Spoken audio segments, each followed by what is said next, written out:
Hello, everyone, and thank you so much for joining me for the 1 year anniversary of my making content.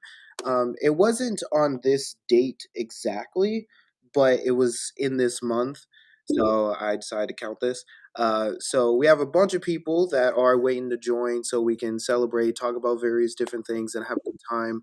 But before we do that, there are some announcements. Excuse me, there are some announcements that I wanted to make. So, firstly, I have published my very first article. This is a article that I wrote using a paper that I had written for my college courses. So I used the book of Job to talk about why innocent people suffer. So I would encourage you guys to go to the followers of the shepherd.org website and check that out and let me know what you guys think about that. Secondly, I am a ambassador for a Norwegian-based skincare company. They make all sorts of different products like face moisturizer and various other things. So if you go to my link tree, you can click on that link and check something out from the store, and that would be very much appreciated. I don't think that there is anything else. So, with that said, let me go ahead and bring on my many, many different guests.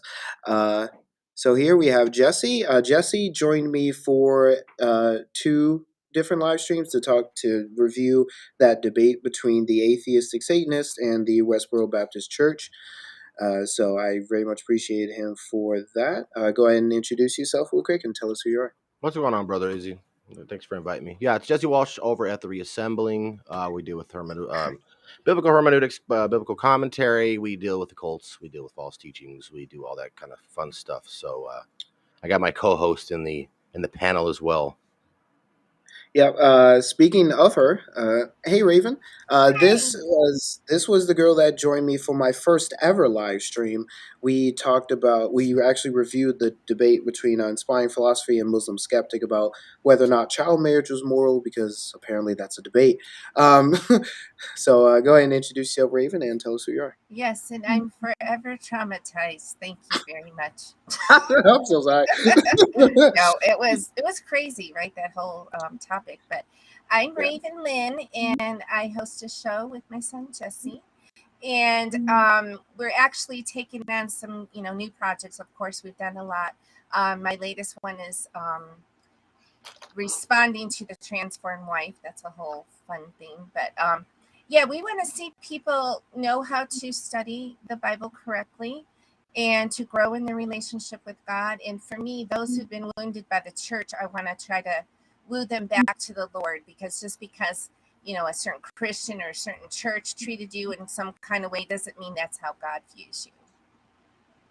Yep, definitely. The next guy we got is Jude Young. So he actually, I used one of his videos in my Pride Month series, but besides that, we haven't actually engaged a whole lot in terms of like collabing together for content. But go ahead and introduce yourself and tell us who you are.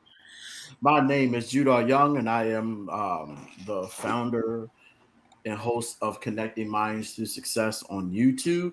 Izzy, we share a lot of things outside of our faith, like wrestling, anime, and of course Star Wars. But it's always good to see a believer in Christ who aren't ashamed to nerd out every once in a Oh yeah, while. absolutely, absolutely. So it's a pleasure. And this is my first time here. So congratulations on your 1 year anniversary. Well, celebrating 1 year of you doing your social media ministry. Thank you, thank you. Next guy is Joseph. We haven't actually collabed in any content either, but we definitely need to in the future. But go ahead and introduce yourself and tell us who you are. Well, whoa, that's hell of feedback. Well, yeah, we haven't really known each other long. I think Jim Green introduced me to you guys all back around February or March. So, but I've been doing online ministry for the most part for since about 2007. But I've been on YouTube off and on since around 2013. So I got a lot of experience under my belt, but I've only just subscribed to you, and I like what I see. Oh, thanks, man. I appreciate that. Yeah, Yeah, I'm I live in Canada, and sorry for anybody living south of us. It's been interesting. It's definitely been Right? interesting. The wild bro, those wildfires, the smoke, bro. I'm so over it with y'all. So this next guy is unfortunately the only atheist on this live, but he was like the first really friendly atheist that I met and was able to communicate with DM on TikTok. I made like a 4-part series, I think, responding to your video on hell, which was really, really cool for me, hopefully for you as well. So go ahead and introduce yourself and tell us who you are. Yeah, hi, my name's Jared. Like you said, I am an atheist. I'm not necessarily convinced that a God exists. I am open to evidence. I mean, I was raised Baptist, so I know my Bible decently well. I just, I had some experiences, some personal experiences that made me kind of step away from the church. Not necessarily step away from God, but then I started examining the arguments and the evidence for God and decided that I was no longer convinced. So, I mean, I mean no ill will towards any Christians. I love engaging with Christians. I love engaging with Muslims and Hindus. It's just not my cup of tea to believe this, but I love studying it and engaging with people. Mhm. Yeah, which is really cool, and I respect that. I really appreciate the fact that you are willing to have good engagements because I engaged with an atheist not too long ago, uh, presumably atheist person who like made a huge meme that was just like a really like one giant misrepresentation, but they kind of kind of became clear through the comments and things like that they weren't being genuine in the first place, and they didn't think like Christianity or any Christian was deserving of any respect. So it was, yeah, that was really interesting. But yeah, so I appreciate you though, definitely being nice about that. The next person, Priscilla, she joined me for that live stream to talk about Orthodoxy, Catholicism, and Protestantism. Um, oh, hold on. Are we having? Is there an audio issue? I think I'm mumbling. Yeah. It's Ooh. it's feedback from yours. It seems I don't Oh, know. I guess if you're not speaking, just go on mute so we can try to avoid the. yeah. Hold on. Did that fix it? Yeah, I think so. Okay. Interesting. Okay. But yeah, so she joined me for the live stream to talk about Protestantism, Catholicism, and Orthodoxy. Really, really fun. I have joined her Discord since, and we have some really good conversations. And we might actually be making a video surrounding a Discord call between all of us. But go ahead and introduce yourself and tell us who you are. So my name is Priscilla. Social media, I do a lot of that, and so many of you guys probably know me as Priscilla X. I'm very into theology. I run a Discord server called Everything Apologetics, which includes probably the top, I think it's like 8 to 10 different religions or groups of faith. So such as like Mormonism, Catholicism, Eastern Orthodoxy, Muslims, et cetera, just so that way we can clear up any misconceptions about each other and have friendly discussions and dialogues. I also do, once again, just such as TikTok. And I am a recent Protestant, specifically a non-denominational evangelical Protestant, with doing Reformed studies on the side, which led me currently to recently inquiring into Eastern Orthodoxy with the intent of becoming a catechumen and rebaptism or chrismation. All right. Real quick, is the audio different now with the headphones plugged in? Let me know. Um, It sounds clear. Yeah. does it sound better than it did before? I think so. Okay. Okay. Yeah, We're guys in good the now. chat. Okay. Yep, guys in chat, let me know if the audio is better or not. James. Hello, James. So this is the guy that I wrote the article for. He runs the website Followers of the Shepherd, and he also joined me for 2 live streams to talk about and respond to a Unitarian with regards to the doctrine of the Trinity. So go ahead and introduce yourself, James, and tell us who you are. Hey guys, my name is James, and I run, as you said, Followers of the Shepherd, which is just an apologetic site, and we also have the app on Playstore. We're mainly posting on things like TikTok and YouTube, but we're also on Twitter and Instagram. That's about it. Nothing too crazy. Yeah, it's definitely been a while wide. I see we have a few people here in the chat. Yeah, so this is streaming on a few different platforms, and I also invited a number of people. Yep, the audio isn't good. She says it's good. Yep. Okay. Cool. Yep. Okay. So, one of the really interesting things that so I when I first started doing this, I did not think this was going to become a thing. So I was just cooped up in a house, kind of, and I was trying to find ways to be creative. So I was drawing and doing other things, which I also like.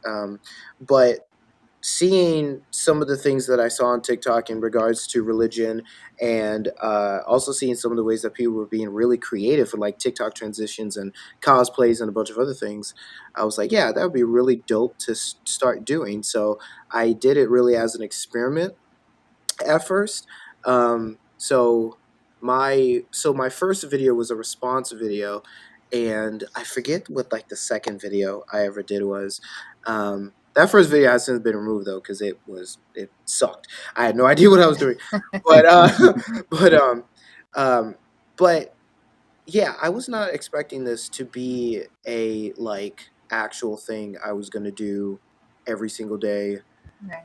especially with the amount of content that I pump out. But I'm curious. So, how did you guys start in your own journeys making content, and is this going to be a continuous thing for you, or do you see an end in sight? Whoever wants to start can start. Well, 'Cause for me and Jess, we were talking. We have a lot of deep conversations being mother and son, and we talk a lot about theology. We were talking a lot about certain things the church was doing that was bringing a lot of harm to people and kind of turning them off towards God. So we were like, we should do a channel. We should address some of these things. And at first we were talking about the sacred cows of the church, and it kind of spun off from that. And we always have material because there's so many people teaching so many crazy things. It's like we're never going to run out of content. But also, for me, my passion is to see Christians who have walked away from God because of other Christians and because of the church. And I understand we forgive and move on. We talk about that. We talked about loving your enemies recently. But it's like, I think sometimes the church, we're kind of deaf and blind to what we're doing to people sometimes. And if we claim to represent Christ, we're going to have to learn to love a little better, because I truly want to see people set free and knowing God and having this wonderful relationship with him, which we all can have. So that's kind of where me and Jess started off, and I'm sure he can add to that. Yeah, I'm always the history buff. Finding out things and learning the history of the Christian faith historically has always been an important aspect that I've never really learned growing up in the church, sadly. But when we have a faith that's connected to martyrs that died for the faith, that didn't bow the knee to Caesar, and they were in hiding for centuries, what does that look like? How does that reflect us? And we're definitely a different looking breed, especially in the Western culture. And I think that's important when we deal with hermeneutics, exegesis, how to understand the intent of the author and what that means for because there are some things that are prescriptive, there are things that are just descriptive, how to apply those, because we see a lot of those basically American traditions that creep into the church and the Western culture, from the States. Just clearing that stuff up, it's always been a passion of mine, of rightly dividing the word of God, and then having that dignity to share the gospel with other people that have other walks of life that don't necessarily agree with you, to see them as fellow image bearers of God, and demonstrate love and compassion, because that's the greatest commandment of all, is the royal law of love. So we just don't see that today, which sadly, but there's a lot of things to work out. We'll never we'll never run out of topics, which is crazy because there's so much stuff out there. But Right. yeah, that's kind of why we got into it, and that's what we're doing. And no, we ain't gonna stop. Yeah, fair enough. Fair enough. Yeah. What about you, Jude? Well, how I got into online doing social media content, it started out when I was like in my early 20s. I wanted to make a name. At the time, I wanted to make a name for myself. I wanted to be in the YouTube space and, just make content, because I saw the future of what social media would now become. Unfortunately, I wasn't popular, and then I walked away from it for years. And before I went by the name Jude R Young, I went by another name, Young Jude. But then as I got older, I couldn't keep Young Jude anymore, so I switched it around so people know me as Jude. But my comeback media was at the former church that I was at, trying to teach a bunch of elderly people who wanted to get involved in social media was a headache in and of itself. And I didn't want nothing to do with it personally, but I wanted to help them because it's something that they wanted to add to their church. They got that up and running, but if you're not a person who's authentic or open and willing to share with the world your perspective, your story, then it's like beating a dead horse. So that frustration enabled me to get a horse and rebrand my social media content. Connecting minds through success wasn't a Christian content, but what I wanted to do with that was talk to people from different walks of life who had overcoming stories and milestone stories. But when I rededicated my life back to Christ, I rebranded it, and I still do the overcoming stories. Like if you go on my page, I have stories of people who are HIV positive, people who lost loved ones, through homicide, pastor who dealt with spiritual abuse, different things, because I love overcoming stories. I love hearing people's story because it encourages others, encourages me. But most importantly, you have a platform to share your story on. And I wanted to be able to have that for people who are looking to just share their story with the world. And as far as the apologetic stuff in gaming content, which I'm still working on. So that's why I start, and I have any intentions to stop. Absolutely not. I think I do a very good job pissing people off. So Yes, you do. Fair enough. Fair enough. So what about you, Joseph? Glad I'm not the only one ticking people off by accident. Definitely as long as it strays the conversation about Christ, right? Yeah. Right. Yeah. I see your. I've had a YouTube channel on YouTube for, I think my oldest video, I think it says 15 years old, but my 22 lives on YouTube on my Remy Canadian channel, I have 22 lives, and most of them are answering people on Facebook, but that was like 4 years ago. But I've been really, I really want to get back into it, but I don't know. I'm a procrastinist, I guess you would call it. That's fair. What got me re-energized back 4 years ago into getting videos into it is because at the time I was in the ministry with a rather bombastic and a bit of aggressive lady named Cherry Love, and our primary platform was against the Black Hebrew Israelites of all the camps and non-campers, and most of the content on YouTube that I'm in is on her channel. I've got probably, I don't know, like 400 hours on her channel. Oh wow. So most of my stuff is on hers, and you would have to sift through it because I was her second or third co-host on there. So that's what inspired me to go on my own channel and start doing lives. And if you watch on my channel, Remy Canadian, you'll also hear my well, he was a co-host. He was the co-host on her channel, and then I got him on my channel for most of my videos. Brother Brian, and but for the last 3.5 years, I've been mostly on Facebook, engaging Mormons, Hebrew Israelites, not so much atheists, but I used to engage you guys. Every once in a while I'll engage Roman Catholics, like staunch Roman Catholics. Yeah, just been so. I was watching Jim Green one day, and here you guys are.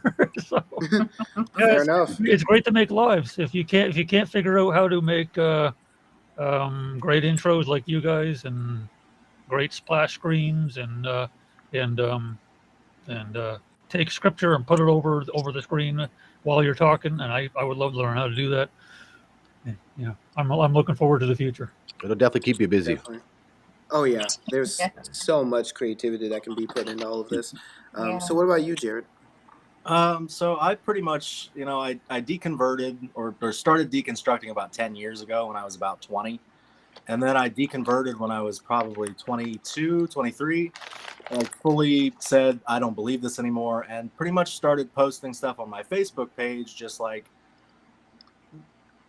articles and stuff from like Atheist Republic or just bigger name stuff. And I got a lot of pushback. So I started deciding to write my own like little essays that I would post to my Facebook, and then I started posting to Reddit, and they started getting like thousands of likes. So I was like, maybe there's something here. Maybe I could share my message. Maybe I could share my story.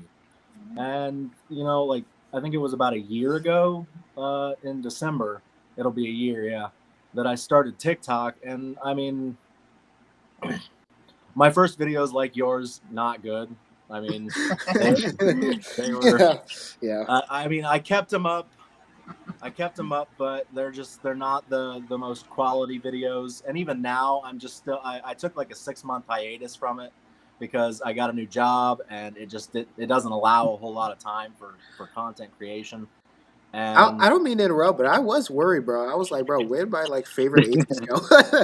yeah, so I needed a new job. I was a temp at an insurance agency, and my contract got extended to the furthest they could extend it, and then they let me go, and I didn't want to continue working there, so I got a job with one of my friends, and it's just crazy hours all over the place. It's just I don't know when I'm gonna work when, so it's like, when do I have time to make videos and content or anything? And I've finally gotten into more of a routine, a schedule that's kind of constant, so I can start making videos again. And yeah, that's pretty much it. I just wanted to share my message, like my thoughts on a lot of these deep topics that have to do with religion. I will say, like, I was never the most biblically literate Christian. I never really read the Bible all that much. I knew the Bible because of what my church had taught me, but I never really read it. And then I did, and I decided, I'm going to start creating content because I can't believe this stuff anymore. I need to share what's inside me and my story with other people.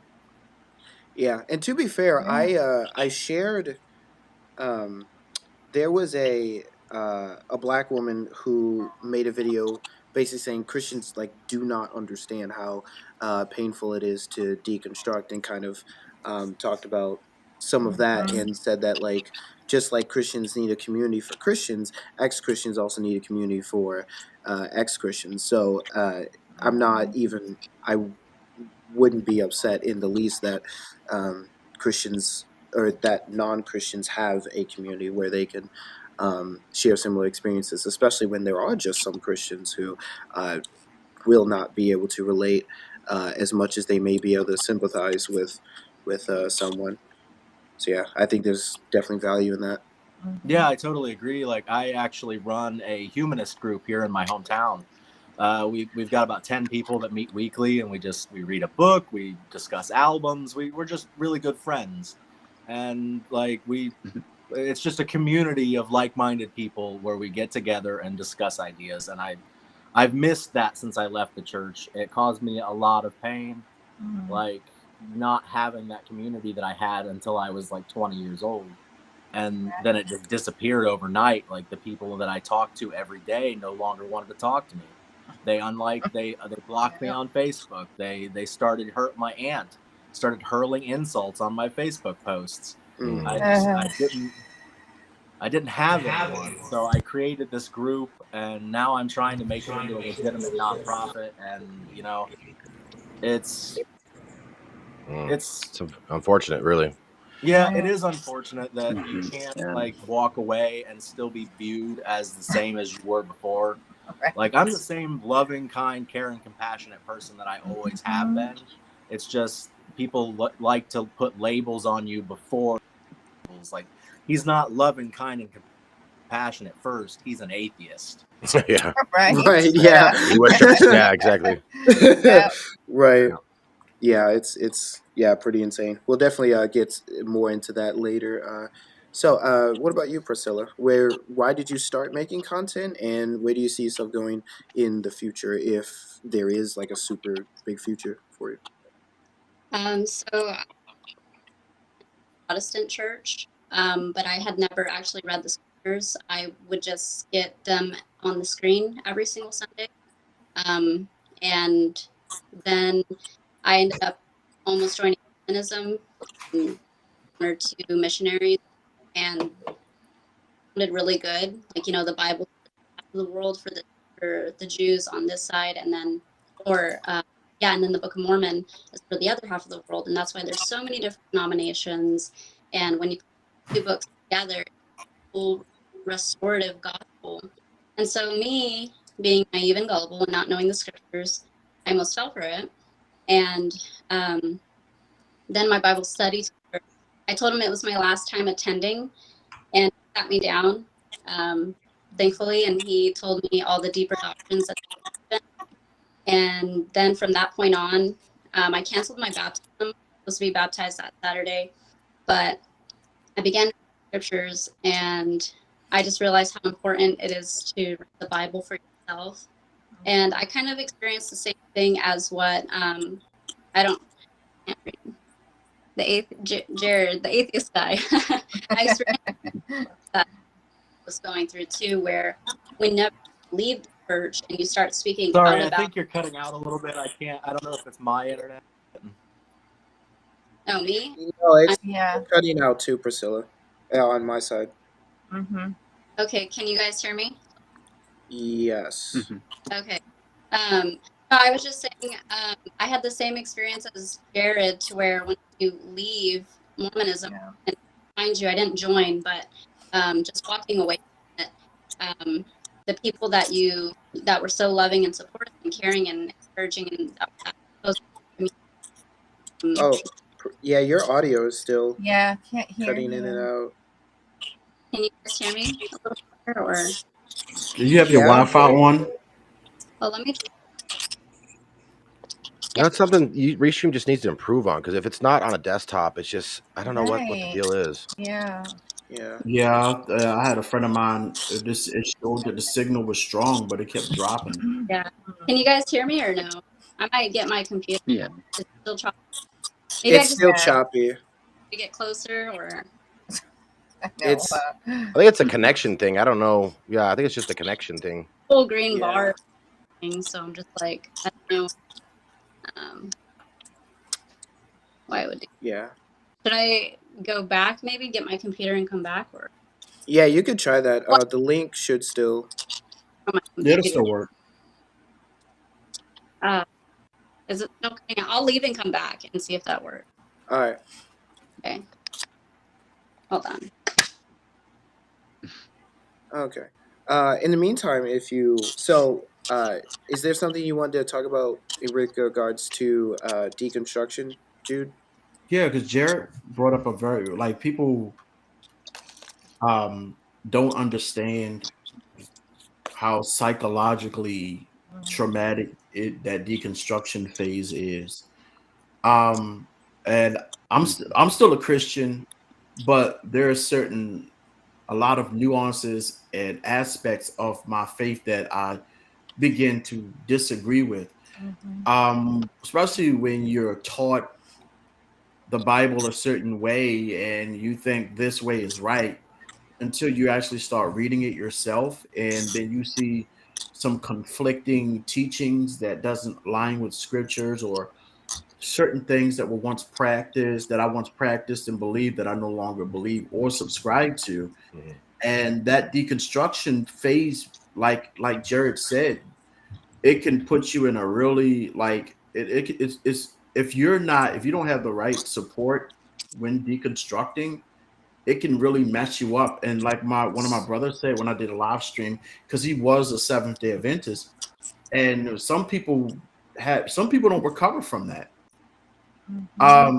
There are people who still face trauma because of deconstructing.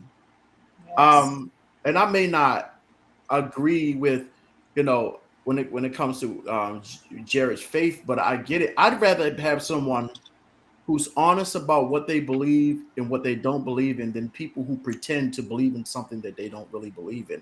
So I want to give kudos to Jared, but I also want to give kudos because he speaks on the truth of how dangerous, how destructive, how maniacal, how vicious your people who supposed to love you can turn on you because you disagree with them. You no longer believe. Like, I got friends that my cousin, we grew up as Christians, but he went off and became a Hebrew Israelite. I disagree with him, but he's still a human being. Right. And I still commanded to show him love, treat him with respect and dignity. Though we may not share the same faith, that doesn't mean that I have the right to degrade him, dehumanize him, make him feel less than. So I get where Jerry's coming. It's dangerous. People talking about you, people slandering you, people who once walked side by side with you, you asking questions, and they're too arrogant to answer those questions. So when it comes to the deconstructing part, it's dangerous when you don't have the right support. Even if people disagree with you, they're still loving. Like Jared said, he's not atheist and he's the kind, nice person. He's a kind person. Right. That's who he is. He's a genuine person. But we brush that aside because of what he believes and don't believe in. But he's still a human. To me, Jared, though you may not believe in God, but from my perspective, you're still an image bearer of who God is. So you deserve to be treated with dignity. You deserve to be treated with significance. You deserve to be treated with the same fairness that anybody on this panel wants to be treated with. That's all I wanted to say. Can I say something on deconstruction? I'm sorry. That definitely means a lot to me. Popping out or a little, and you're also going robotic a little bit too. Yeah, Priscilla, you're I don't know if it's me, but I'm still getting some jumpy. Yeah, you too, Jared. Yeah, both of you are. James, you're also on a Oh, so all three vertical. of us. So maybe you should say something to see if it's. Can you say something as well, James? It's not that bad. My connection tends to be bad though. It's a little laggy. It's not choppy for James. Something about you guys on your phones, right? That's sometimes with Restream. If you get on your phone, I don't know what. Make sure you have your other apps closed too. Yeah, I can hop on my computer. Oh yeah, you can do that. Jared, the link is still in your email, so if you can access your email through your computer and try that'd be cool. Bad, like the web thing is like green. Like the screen is. Yeah, I'll leave and then I'll hop on my computer real quick. Okay, all right, and yeah, Priscilla, do you have a computer that you'll be able to hop on? Yeah, but it's green, so like I said, it's gonna look like a highlight. Oh, that's weird. Very bad, yeah. I need one of those bars that you connect on the top to make the thing. It's a little bit better now. Well, who left? Jared just left, or? Yeah. Oh no. Am Bad He, people to get on his computer. I yeah. think we scared him off. Oh. Obviously. No, we didn't. Yeah. It's still streaming. It's still Restream that's having the problem. But Yeah. Restream, I guess, it's something to do with the server that you're on. It works like a dream when you're hardwired into your desktop. Like, Yeah. if you're But on for some, your I desktop. guess Restream doesn't like having too many different buffering and Yeah. Right. Yeah, mine was fighting earlier the bandwidth, so it's stabilized now. But Esau always messing with the bandwidths, man. so it would probably run better if we were all on phones. For anyone watching, we are professionals. Just Totally, do not yeah. mind us. But yeah, absolutely. You know how well orchestrated this is, obviously. Right. Yeah. Yeah, that's why I typically try to get people to join, which a lot of you guys did, but try to get people to join 10, 20 minutes before to possibly get any issues worked out. How many podcasts have you done when you got a great message, but all of a sudden your internet's messing up, your cameras, bruh? Not like what? Oh, What No, is this? I have a story about this, dude. Ridiculous. I recorded a 2.5 hour long video that was a discussion. I went on this like free video chatting website and recorded like a whole 2.5 hours. It was about to be dope. I recorded with Restream. I downloaded, put it into Final Cut Pro. I'm like, all right, it's about to be dope. I can't hear myself. So I was, and it's, you know what's Well done, man. what's really dumb is the person I was talking to had perfect audio. I was mute. I don't know why. I wasn't mute on Restream when I was recording or anything. So I spent 2.5 hours thinking I was recording great conversations, and You were in the spirit on the Lord's Day and couldn't even pick any of it up. yeah. Reminds me of Seriously. our first video when we were addressing Derek Bros. Our And first the video. Our whole My camera. video of him is there's The no mount that sound. held my camera, it literally melted, and it was like we're talking, and this thing's just looking down, like, Oh, what's going wow. on here? Nothing was working. It was so just bootleg. Yeah. I did that with I was doing a Nintendo Direct with Pokemon, and I think I was doing a record. I was using OBS at the time. Still use OBS. I still like OBS. Yes, I'm still messing with it. I'm gonna get it together. Pray about it. Just pray about it. Nonetheless, I did this whole thing, and I could not hear the audio. So when you said that audio thing, I was like, I sat here all this time, all this commentary, and it just said nothing. It's I was can't I do was it. hot. Say that again, Priscilla. I said it sucks because you can't do something like that twice again. Right. Yeah. You can't catch that lightning in a bottle twice. It's just, I think God is trying to keep us humble. Is that what Oh yeah, that's what it is. That's I know when you got one of them videos you made or that live, you're like, yeah, this is it right here. So yeah, bro. That's what humbles you. right. And then when you go back to record it, it's like the motivation is not there. Your first one, it's really not. Yes, this is it. It's all Subscribe. scripted. Woo! Then you go record it again. It's like, subscribe. Yeah. Go over there. Whatever. It's not the same energy, bro. It's not. It's the worst. Me, why am I? Oh, okay. So I am so sorry. Reassembling. I am totally forgetting your name, and then I'm blanking on it for some reason. And then I look at the caption, and it says Izzy. Yeah, So now I'm there's just two like, Izzies. so I'm just like Like wait. right now, I can't edit the name, so there's two Izzies in the chat or the panels. Right. Izzy 1 and Izzy 2. Izzy? Yep. I feel bad because I'm blanking on your name right now for some reason.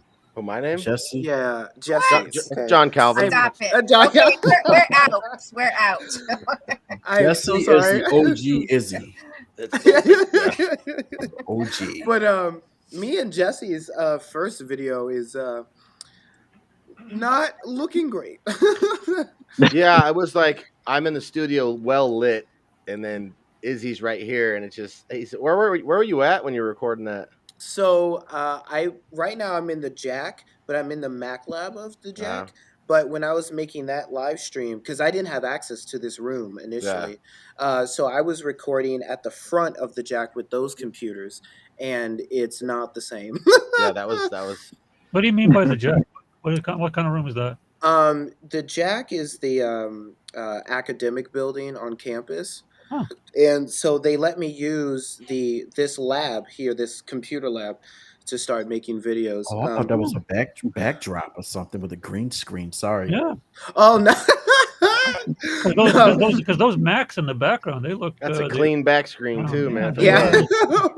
They almost look they were those Macs in the background. They almost look like they were painted in. Yeah. Right, it right. does. We thought Yeah, you were just going to use all those, and we'd be like, "Wow, He's look at him he's go." at the what's his name? Steve Jobs headquarters. Oh yeah, that's play around Repping the Apple. because I am definitely not in debt right now.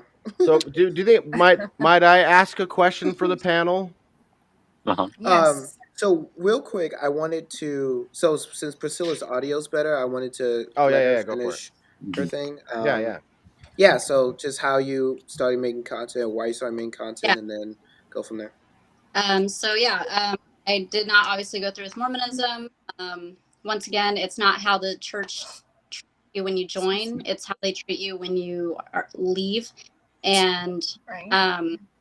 I decided from then on, though, out of anger, because finding out the truth, I feel like a lot of things were not told to me. They withhold a lot of information to people who are inquiring, and they don't tell you until after you've joined. And I think that's very deceptive. And so because of that, this was during the time of COVID, and TikTok had actually just came out. And so I had already downloaded the app anyways for just funny videos and stuff. And then that's when and I had already liked social media and was using it as like an outlet. And so I just decided to, I guess, rebrand it and really focus on, it was negative apologetics, which is like attacking false gospels. Like I was dedicated to like the mindset of like, I'm going to destroy false gospels, like Catholicism, Mormonism, and all of that. And that was like, once again, the negative apologetics. But then after inquiring, or after me running into a group of Eastern Orthodox that were very loving, and they live by the law of love, like not even kidding, like they're the most, like I just want to show people the same love, mercy, grace, and patience that I was given, and I could not find that anywhere else except away from the West and into the East in my experience. And I found that positive apologetics is a lot more efficient and effective than negative apologetics. And so I think instead of talking about why you shouldn't join these churches or these faith groups, just talk about your faith. And Jesus says in the scriptures, lift up my name. If you lift up my name, all men will draw near to me, or paraphrasing. But I think positive apologetics definitely is much more effective. And so now I'm just, instead of talking about other faiths, I'm just going to be focusing my new content on my faith. That's awesome. Mm-hmm. I've never heard of that term. Sorry. No, you're good. You're good. We'll go ahead and let James go, and then Izzy 2.0. You can. I forgot my question. Yeah, go where you're going with that. It was piggybacking. It's going to be piggyback off what everybody else is saying. Okay. Is Yeah, go Jared ahead, James. coming back? He should be. Yes. Okay, cool.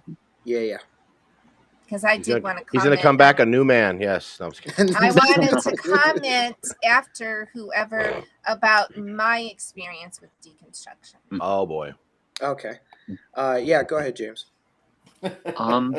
Well, honestly, I was originally on YouTube. I was posting content of like AMVs. I don't know if anyone knows what that is, but it's like anime music videos for like a very long time. And some of my friends were like, "Bro, you have to get TikTok." And I was like, "Well, I don't really like TikTok because I've heard a lot of bad things about it." But then I eventually did it. I eventually took that pill, and my very first video was just promoting my YouTube channel. I was like, I'm not gonna post anything. I'm just gonna, go to my YouTube channel if you want to support me. And then I started watching other Christian content. Just eventually came on my FYP. And I guess I kind of got like inspired to make that sort of content. I was like, well, this is really cool, and I wanted to help other people because I thought that was, a good thing. So that's kind of how I got there. Forgot I was muted. So where do you see yourself going in the future? I should. I mean, I have college coming up, so I'm not sure if that's going to be a pain, but as long as I can be here, I'm going to try. That's very good. Yeah. So, Jesse, you can go ahead with your question. Then we'll bounce it to Raven. It was more along the lines of, since we're all creating content, we all have platforms. What has been your biggest change in direction? Like when did you realize you had a different change in direction? Like you set out to do this. When did you realize, hey, that's not working out, let me shift it here, and that's kind of worked out better? So I just wanted to throw that out there. That's a very good question.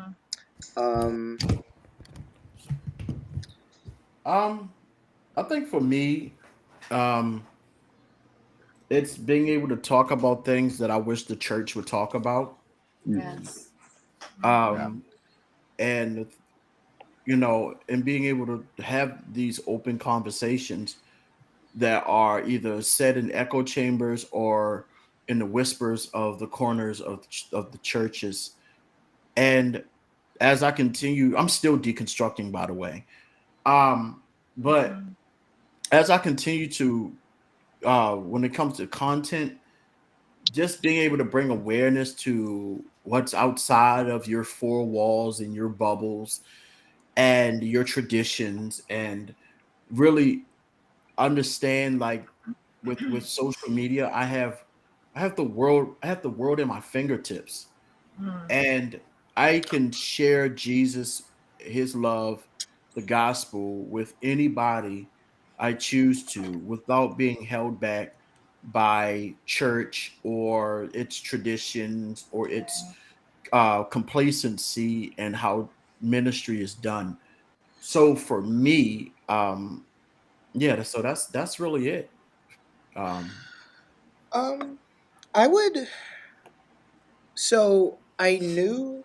Well, okay. I did not know that I was going to be. That's funny. I did not think. Hold on. Hey, Jared. There we There go. he Yeah. is. Hey. Hello. He's back. We didn't scan it. We run him off. Yay. Just playing it. I'm dead. Yeah. Can y'all hear me okay? I don't know how this Yeah, sounds great. Well, much better. Yeah, absolutely. It's a lot better. Yeah. So we were. So Jesse asked if how our content has changed since we first started, and if we went in a direction that we didn't think we were going to go initially, or do any course corrections. So we were just going to talk about that real quick, and I would say, yeah, I didn't. So at first, like I said, this was just going to be a creative expression of myself, and I might do some responses occasionally. So like my first video was a response to a modalist, but no, I didn't know that I was going to be going in the direction that I am. So like the name of my TikTok account at first was Izzy MOF, and I didn't, and so I was just going to make Christian content and just be creative. But I started taking a different direction when I changed my account names and stuff to Izzy the Nerdy Christian. And I said, yeah, okay, so I'm going to focus on nerdy content and Christian content. And then I've definitely made sure I've kind of stuck on that path. But there is a lot I've just stuck under that term nerdy. So there's anime, gaming. I didn't know I was going to do psychology. I will say that. I didn't know I was going to make videos on psychology. There's even a lot of stuff under the Christian umbrella. I didn't. I didn't think I was gonna make a series like I did with the Christian Stop Being Goofy series, um, which is a series that we need. Yes. Because I just saw Christians just being ridiculous online, and I was like, this they can't. Someone needs to kind of counteract this, so Right. that way people can respond. That way, it's not just atheists. Not say atheists are bad or anything, but it's not just atheists or evangelicals or any other crowd that's responding. It's actually like Christians are sounding the alarm in this as well. So, like, this girl claimed that this particular act that people engage in when they're feeling a kind of way is witchcraft.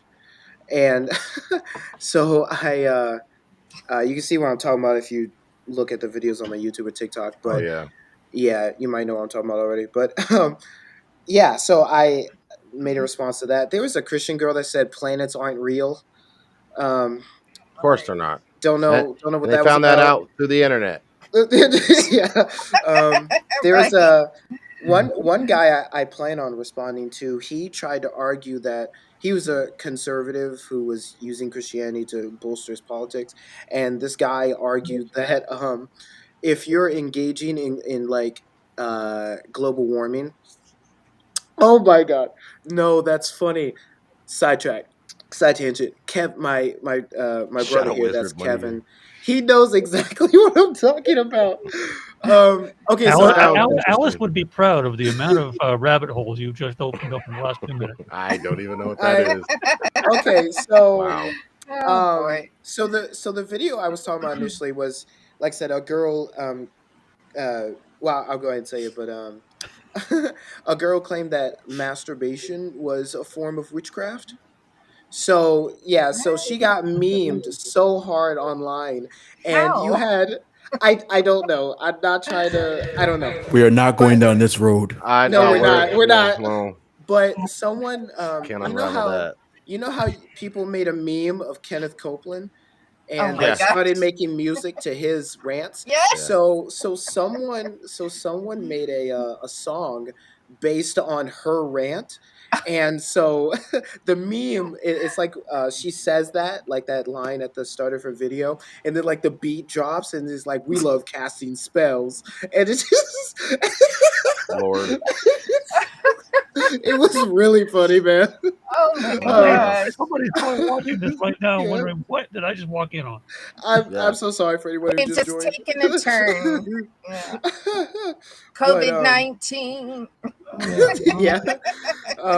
But it was really funny. But yeah, so there was this other conservative guy who tried to argue that if you care about global warming, you're worshiping the creature or the creation rather than the creator, and you're condemned under Romans 1, and you're engaging in idolatry because you care about the stuff going on Earth. Yeah, I don't know, dude. He was a conservative who didn't like global warming. I don't know, but But all of, almost literally 100, maybe almost 110 years ago, the entire planet was actually 10 degrees hotter than it is today. Just food for thought. People are telling you every day that today Oh, I that know. it's the hottest degree that the Earth in all of its history, even prehistory, has ever experienced since the meteor killed the dinosaurs. I'm sorry, but Yeah. 1919 till 1940 was some of the hottest temperatures around the globe. So yeah. And we're still Hold on. here. Right? James, hold on. He's having issues getting in, Yeah. so he might join in and out. But yeah, so that he just absolutely butchered Romans 1. Also doesn't realize that there's an entire Christian theological tradition around the concept of studying science and engaging in efforts to help that cause. Because of the notion that we have dominion over the earth and we're supposed to be stewards of it. Yeah, James. Yeah, he is. your internet is still struggling, my guy. Yeah. You're still frozen. Yeah. uh oh, But you Yeah, it's sound like pretty you're bad. coming through on dial-up. Oh no. Maybe I do this, that'd be better. He sounds like he's coming through the transporter. Yes. It's CERN. He's up in CERN. Let me just say this: when we set out to do our YouTube channel, it was basically about false doctrines, and shockingly, on the internet, you'd be surprised how many people don't know the gospel. That's a whole video in itself. But I ended up getting into Hebrew Israelism, and I apologize to my mom live in front of an audience to dragging her into that mess. So, amen, hallelujah. Hey, didn't plan on that, but it just happened. No, it just happened. Yeah. But so, well, I just don't know as much as Jesse does. So when you guys invite me to these things, I'm like, I don't know what they're talking about. You know what I mean? Right. So, Yeah. But I've learned a lot through Jesse and Jude and Jim. You taught me a lot in the video that we did together, Raven. Oh, about spiritual abuse. Can I say something about deconstructing, or was someone else? Yeah, I think that's a good. Okay. Good point. For me, I have not been in a church in 7 years. Okay, so I get a lot of crap about that from my Christian brothers and sisters, right? Oh my gosh, she must worship Satan now, and she surely isn't, for Jesus anymore. I'm like, I walked away from a building, not my faith. And the people that do walk away from their faith, I understand that. I totally get that, But the reason I left, I was going to this church for 13 years. I raised Jesse in it. Please forgive me for raising you in that. But we started off kind of good. I think there was a lot of love there. We were always sharing the gospel, doing things in our community, But this is what I started to see, that now if you were in ministry like I was, you were demanded to pay tithe. If you do not pay your tithe, you can no longer be in ministry. So that was my first red flag. I'm like, I'm married to an unbeliever. I'm supposed to take his money and take it to the church, right? And then people started leaving a lot. And these were people committed to the church, good people. I mean, just loving people. I just loved them so much, right? They left, and over the pulpit, the senior pastor said, God is removing tumors. Do not talk to these people anymore, because now they're serving the devil. So let me tell you, when I left, I lost every friend I had for 13 years. And I'm like, where's the love at here? And this is what God whispered to my spirit: question everything. What denomination or cult was this?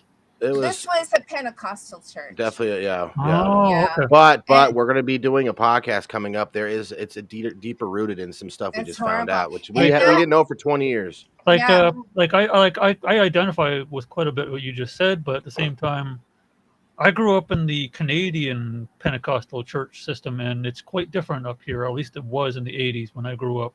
Because the Pentecostal churches I grew up with, they weren't doing speaking in tongues. They weren't doing running around and spasming and barking and any of that trash. Right. They weren't pushing any of this stuff that I've seen. It warps my brain to see this kind of stuff in the last 15 years from YouTube, showing people just dogpiling on the ground, laughing their heads. Right. I'm like, that's not what I grew up with. I grew up with what, like when the Canadians, or at least in the 80s, the Pentecostal church was more closer to your Southern Baptist. So, which isn't any better. And I also stopped going to any church building. 2016, I haven't gone back. So. Yeah. And and when I was married to is my sound bad? What happened? You started sounding choppy. Oh Lord Jesus, help us. There's an echo. Am I choppy or no? No, you're good. No, I messed up. Oh, you're good now.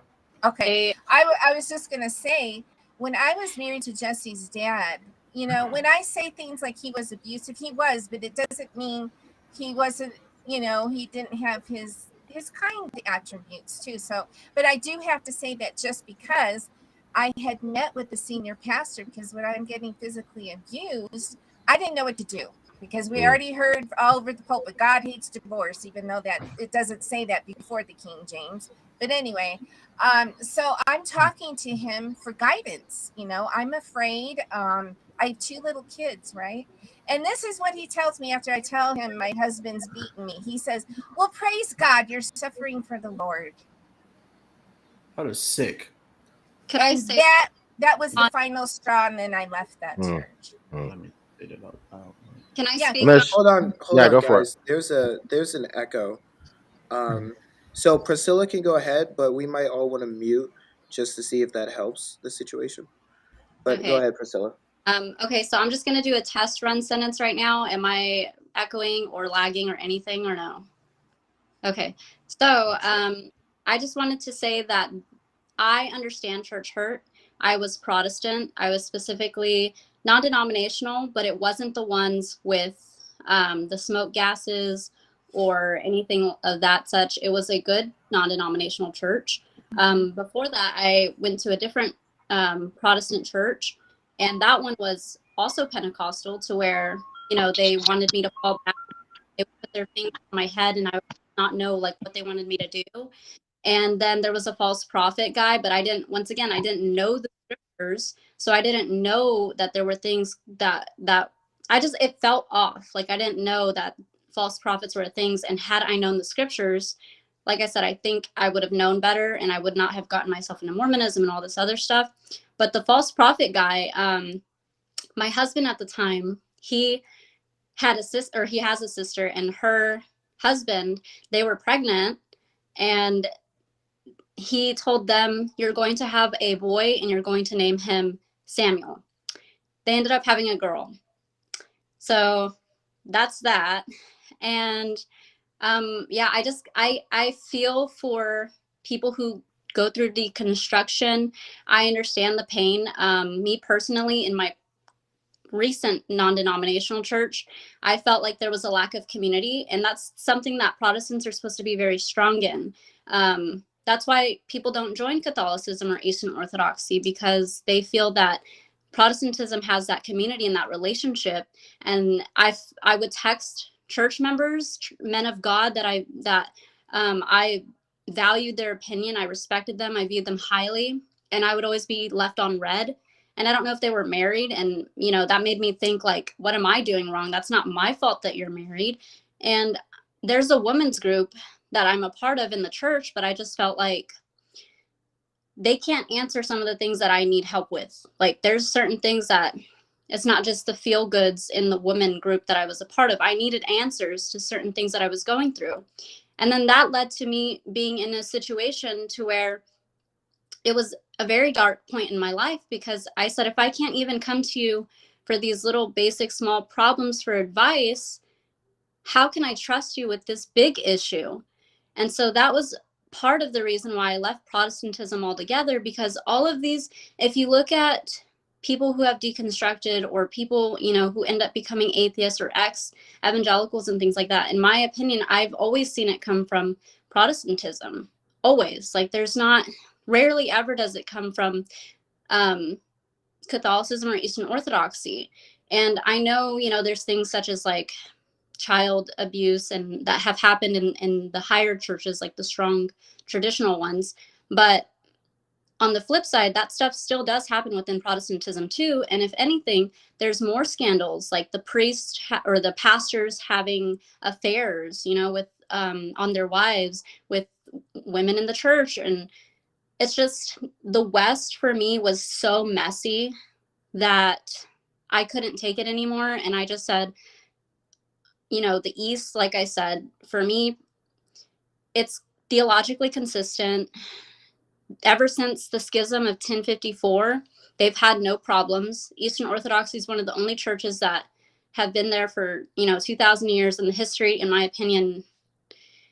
Just these issues, I don't see that within, I see that part of the West that stems from Catholicism, and I can have sympathies for Protestants, because, you know, it makes sense why they were in protest and why they hold so tightly to the scriptures, because for so long they did not have access to them, and why they're so against the church too, because of how the Roman Catholics abuse that.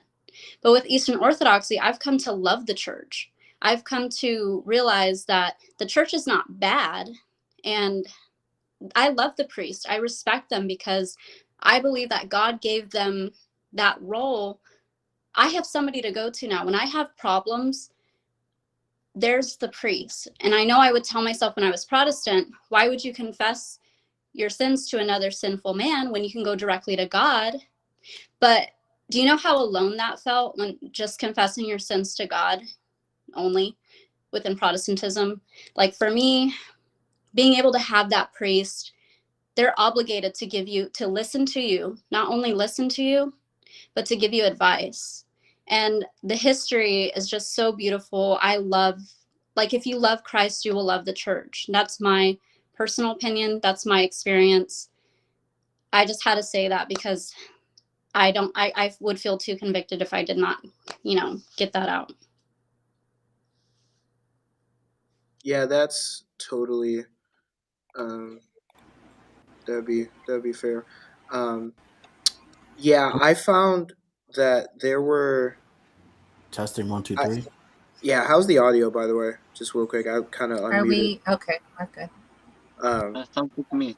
Yeah. Uh, So I was also in an abusive relationship, same thing. Which, by the way, they're unbelievers. So God says, do not be equally yoked, or do not be unequally yoked. unequally yoked.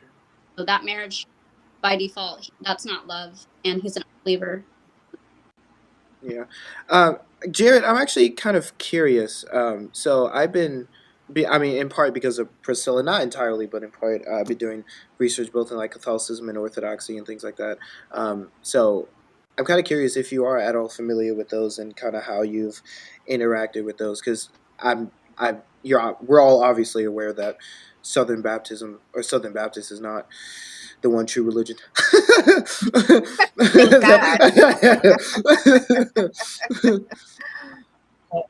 Honestly, I never grew up knowing anything about any other denominations. Never taught anything. Southern Baptist is very insular, very community, like within the church. Yeah. Like I was never very inquisitive because I was never taught to be inquisitive. Right. I never asked questions. I didn't do anything that the church didn't want me to do because I knew what the church wanted me to do and I knew what they didn't want me to do. And I wanted to go to heaven really bad. So, and I also wanted to be a good person. And I thought doing what the church made me a good person. Right. Doing what the church told me to do made me a good person. So I did what the church told me to do, and I believed what they told me to believe, and never inquired about non-Protestant beliefs. I was a biblical literalist, like completely inerrant. Like the Bible is 100% the true word of God, and everything that it says is true from Genesis to Revelation. Doesn't matter. There's no problem from point A to point B. Right. There's nothing wrong with this book. It is perfect. Read it though. Don't actually read it. We'll read it to you. Especially if you're Right. a woman. Yeah. Yeah. I get so much slack when I say, why don't women know their Bible? Because we are told, go ask your husband. It's like, wait a minute, didn't God Which is give so me a weird. brain too? Right. And to say Right. to Sister Priscilla, I think it's beautiful, the journey that you're on. But I just want to say that on the flip side of that, I've personally been told that in a negative way. Like people will say, well, if you love Jesus, you'll love the church and you wouldn't have left. And I know that's not what you're saying, but I do love the church. But the church is the body of believers. And I love my brothers and sisters in Christ. But I could no longer condone or support a system. There's a system in the Christian church. I could no longer, accept the patriarchy. I do not believe that God teaches patriarchy. That's my number one beef at the church. And just how unkind and unloving they were to other people in the church and outside of the church. So I finally had to go, Lord, I don't think I can do this anymore. I feel like I'm being a hypocrite. I love Jesus and I want to see people come to the Lord, but I don't see us obeying the second greatest commandments, both of them, loving God and loving people. I didn't see it. Now, I've been to churches where there's love. Don't get me wrong. I think we all have, but it's like, who said that they love stories? I forgot who said that. People, they love their stories. And I love Jude. that too. Yeah, I believe Jude. that. And I love how we are hearing each other's stories and how we see things differently. And we're not, condemning each other, right? We're all on a different journey. And I'm so grateful to be here with everyone and hearing everyone's journey, because I think then we get to know each other better, and we can go, oh, that's why he feels that way, or that's why she sees things that way, And it's almost like if someone disagrees with us, and I've been guilty too, I cut them off. Oh, you don't believe like me? Well, you can't be reasoned with. It's like, what? God gave us all a mind. He expects us to use it. So I didn't mean that in a bad way, Priscilla. I was just saying my experience when people say that to me, they mean it very negatively. Like, how dare you leave the church? It's like, really? you know? That's one So, of the interesting things about a lot of the statements that humans just in general make is that um, two people can make the exact same statement but have very different heart intents. right. But it is good though that people can Mhm. say something nice and like genuinely mean it, of course, without any Yes. manipulation or anything like that. To bounce off kind of what Jude and Jared had mentioned earlier, yeah, I wanted these live streams. So um my intended purpose with our first live stream was definitely to like educate people about child marriage, about the fact that it actually still exists even in the US currently, and some of the ridiculous things that can happen and things like that, Right. kind of expose some of the bad arguments that Muslim Mhm. skeptic was using, all that fun stuff. But I also want these live streams because I decided to call them the Nerd Vision out of all the like list of names that I had. Um, I want them to be a place for everyone, and ultimately I want my content to be for um, a bunch of different people. That's why I mentioned in my outro that I created that I want content that's nerdy Christian but also diverse, and an Mhm. audience that is um, also diverse. And so, but with that though comes making these live streams and making these videos a uh, like a home for people who are diverse. So, to all of us in here, regardless of our theological views, regardless of our any political or religious positions or lack thereof, what have you, I hope everyone can feel safe, feel home, and feel like they can express their opinions and Mhm. be virtuous in the midst of all of that. Yeah. So, Jared, I definitely hope that you feel that as well. Yeah. Yeah. Oh yeah, And you know what? definitely. What I really appreciate. Good. Yeah. I Yeah, just man. wanted to say to Jared that I love how you use your mind. That's something that is Yeah. not that's not taught in the church. Even though the greatest commandment is to love God with all your heart, soul, and mind, we act like sometimes in the Christian church we act like, how dare you have a thought? It's like, what? Yeah. Yeah. So I appreciate that about you, Jared. So kudos to you. I Well, thank think you. questions are good. I think it's through questioning that we learn and grow, and I think we do that a little bit differently. And Yeah. like my learning and growing helped me to come to a different conclusion than somebody else's learning and growing, and we're all Mhm. faith journeys. Right.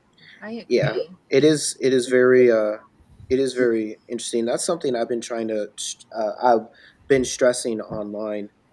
Or if I haven't, I'm definitely going to start to.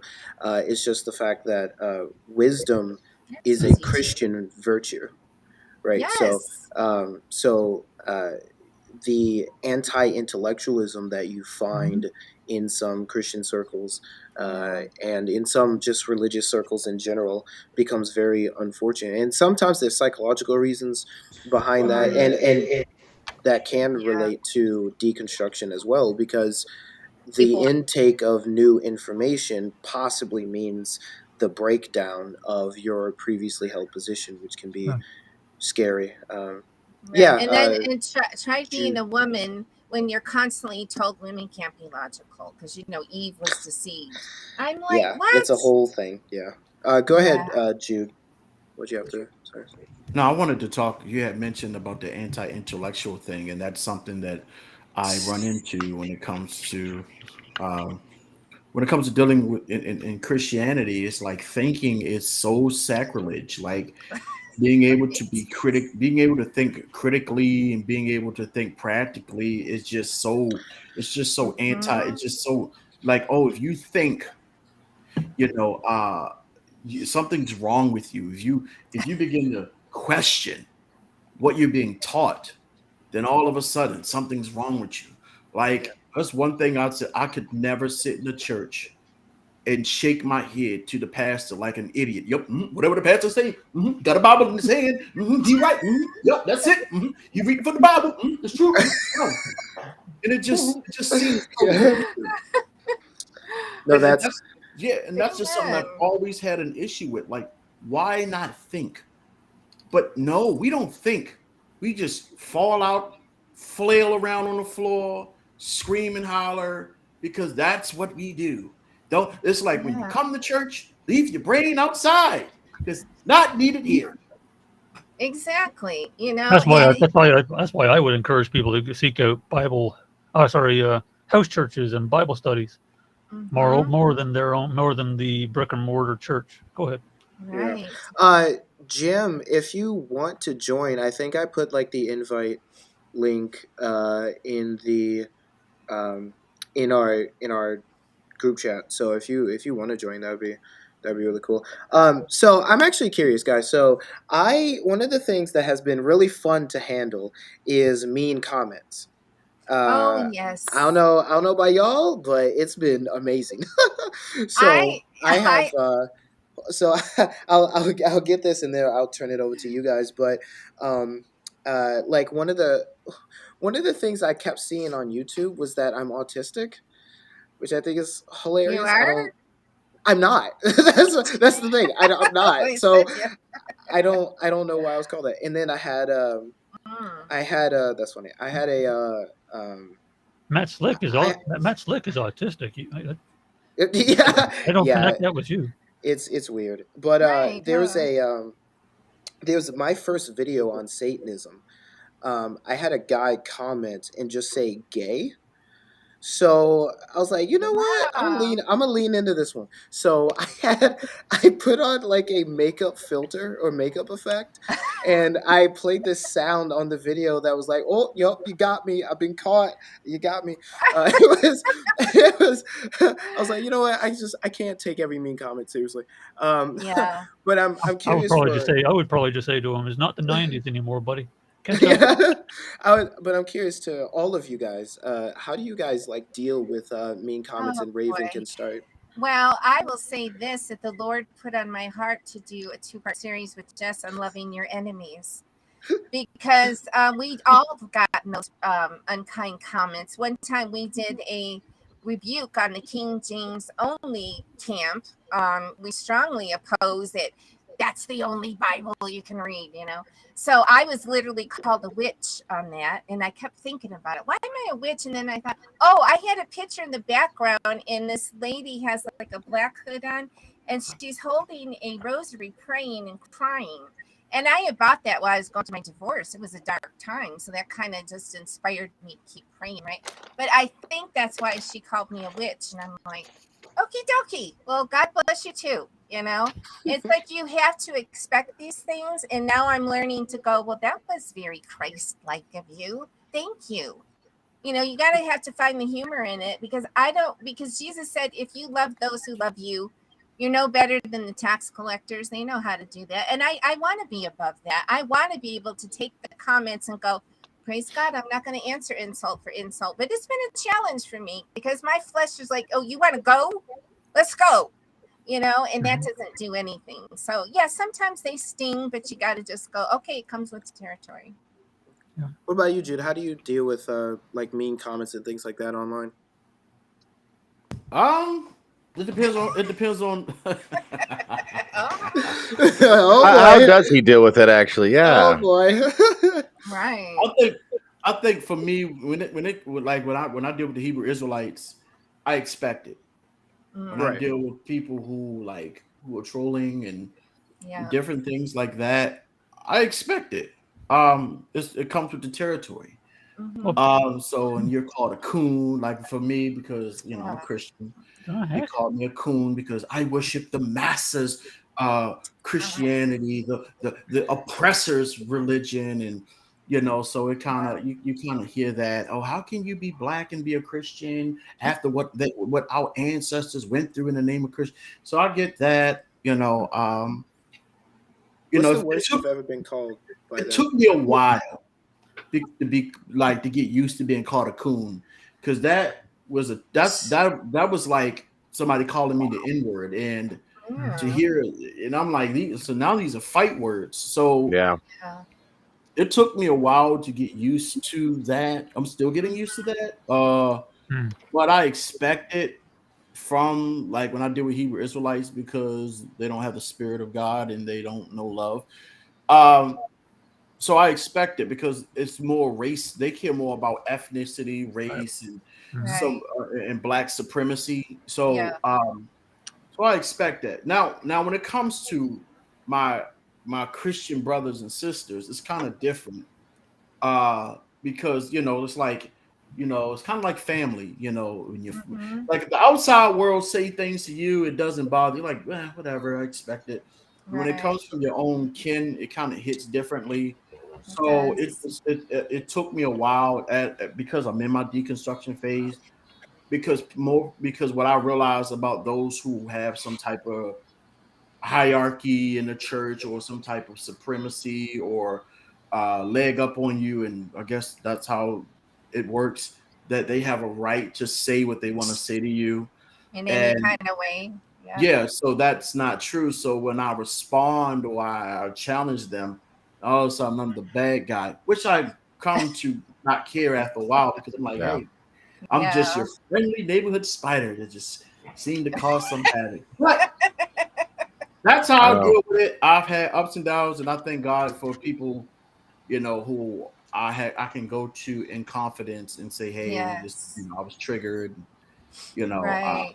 So, but yeah, what I found out is that, even in Christianity, they care more about their traditions than they actually do about the scriptures. Jesus said that, didn't he? But what do I know? I'm a woman. Okay.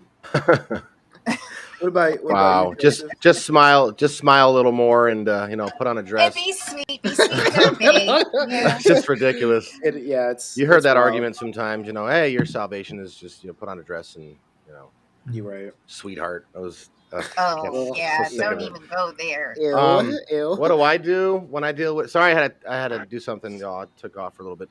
You're good. Yeah, at first you're like, you want to refute every argument comes your way. After a while, you really only focus, me personally, my personal conviction, you focus on the legit arguments. And I think that demonstrates that someone is really taking the time to think these things through. When we're dealing with Hebrew Israelism, the white Jesus thing, okay, not an argument. We can go there. I'm not going to go there. But when other people of different walks have different views, and they say, what does this scripture mean? Let's dig into that, and what is that? But every comment that comes your way, it's just, I've learned to just, is that really something worth my time? Some are, where there's legitimate. I think Brother Mike Pagano, he responds to legit questions. He doesn't just sit there and respond to every single question, because you would be sitting there all day. You might as well quit your day job and just sit there going through the heretics. Make your channel name Going Through the Heretics, because there's so much out there. Right. Yeah. But yeah, anything from flat Earth to the lizard people to they added these books at Nicaea, and it's just, the deliverance ministry. Who's sick of the deliverance ministry? Yeah. So I think the main point is keep staying level-headed and not getting frustrated when you see your enemy. When the enemy sees you getting frustrated, they know they've kind of got the floor. They're dominating the conversation. They're dominating the argument. So you let them know that, hey, it's not really big a deal. When you're flustered, right? Then you're in your flesh, and you don't have a good response. Now you're just reacting. And you don't want that. That's we deal with Hebrew Israelism all the time. When it comes to, we've talked about this on the podcast, when it comes to racial comments and just throwing stuff, there's the argument is already over, because they've diminished the argument so low to where they're just throwing insults, which is a good thing. They throw an insult to you, or Brother Jude and I, or Jim, whatever. Hey, they've lost the argument, because they're resulting to grade school lunchroom behavior, and that's just no rational Right. way a human mind can do that. So Yeah. Right. What Like, about you, Joseph? How do you deal with like mean comments online? well, if I'm not being the one who's tossing them out there, Well, I'll be honest. I'll be right. honest. Hopefully not. But anyways, There's the fourth wall. but no, Jude actually got some like sparked a memory in me back around 2016 or 2017 when I was on Sherry Lowe's channel. I could have sworn this one Hebrew Israelite, but came on who was on our channel, one of many we had on. So that's why I've never actually, like here in Canada, we don't have too many of them on the streets. Although in the major cities you do, but I'm in the towns. Anyways, on the live stream, many live streams I was on, there was one guy and his voice sounded very intimidating, very aggressive. So, but I could have sworn he was sounded like the cliche Hebrew Israelite with a lot of prejudice, shall we say? Yeah. So I was on in my other monitor gathering notes for Sister Cherry that she wanted to quote from the Bible and history and what have you. And I don't remember why, but I came off the mic and I lashed out at the guy. And this is the last time I think I ever lashed out on someone on the mic that I can recall. But I stopped him in his proverbial tracks, but I actually embarrassed myself quite badly because I assumed he was going to call me a devil, which is one of their favorite tropes. As you guys were saying, it's a child talk. It's yeah, you start using cussing and insults and what have you when you have no valid intellectual argument. exactly. You can't actually discern or assess a situation or what the truth value of what you're hearing if you're just going to wait for them to stop talking or interrupt them and just cuss them out or give a racial slur or a sexual slur or any other derogatory remark. So their usual thing is to call white people or anybody with a whitish tone, like even some Asians and mixed Asians. You devil, you demon, and Esau, you Edomite. And very quickly after 2017, I don't know, I think it was the Lord. I do believe it was the Lord that after I embarrassed myself very, very badly on that live stream, I apologized to the guy. I sincerely apologized. And we actually chilled quite a bit later on the same live stream. But after that moment, it was just like, it's like a bucket of water just dumped on you. It's just like, what are you doing? This is not behaving even remotely like the Lord. Like my mind would be someone saying, well, you Christians aren't supposed to be offensive. You Christians are not supposed to be, abrasive and hurtful. And I'm like, well, then you don't know John the Baptist. You don't know Jesus. You certainly don't know Elijah and Jeremiah. You don't know Jonah. You don't know Paul of all people. These people would chew you out in love, but they would. But Jesus was one of my favorite go-tos. Jesus would call people fools, even though people say, "But you're not supposed to call anybody a fool." And so then they shouldn't act like fools. But the problem there is Jesus said not to call a brother a fool. There is still a fool if they are acting in a wicked and unintellectual manner. One who, it's not like a fool is not a term for atheists, although it's used for atheists. But fool is anyone who acts without intelligence, acts without prior knowledge. Someone who acts presumptuously without even further asking questions or inquiry. So, or someone who's just being the opposite of bold or brave or intellectually honest. Yeah. So clearly, I retroactively in my mind, I was being a fool all these years. So, I think we all can say that, right? Yeah. What about you, Priscilla? How do you deal with mean and disrespectful comments? So as a lot of you guys have mentioned, I just expect them I find them humorous. Yeah. But Joseph said, I always think it's funny when non-Christians try to tell Christians like how to be Christian.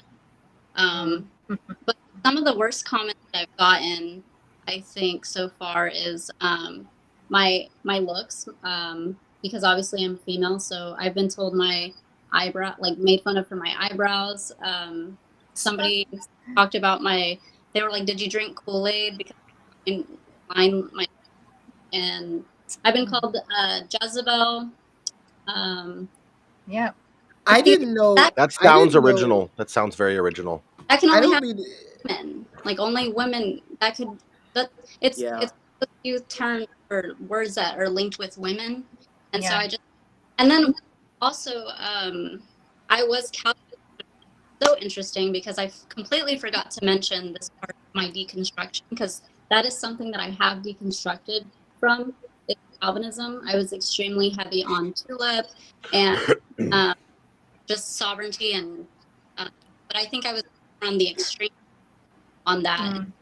I think now, yeah, I'm on deconstructing from that.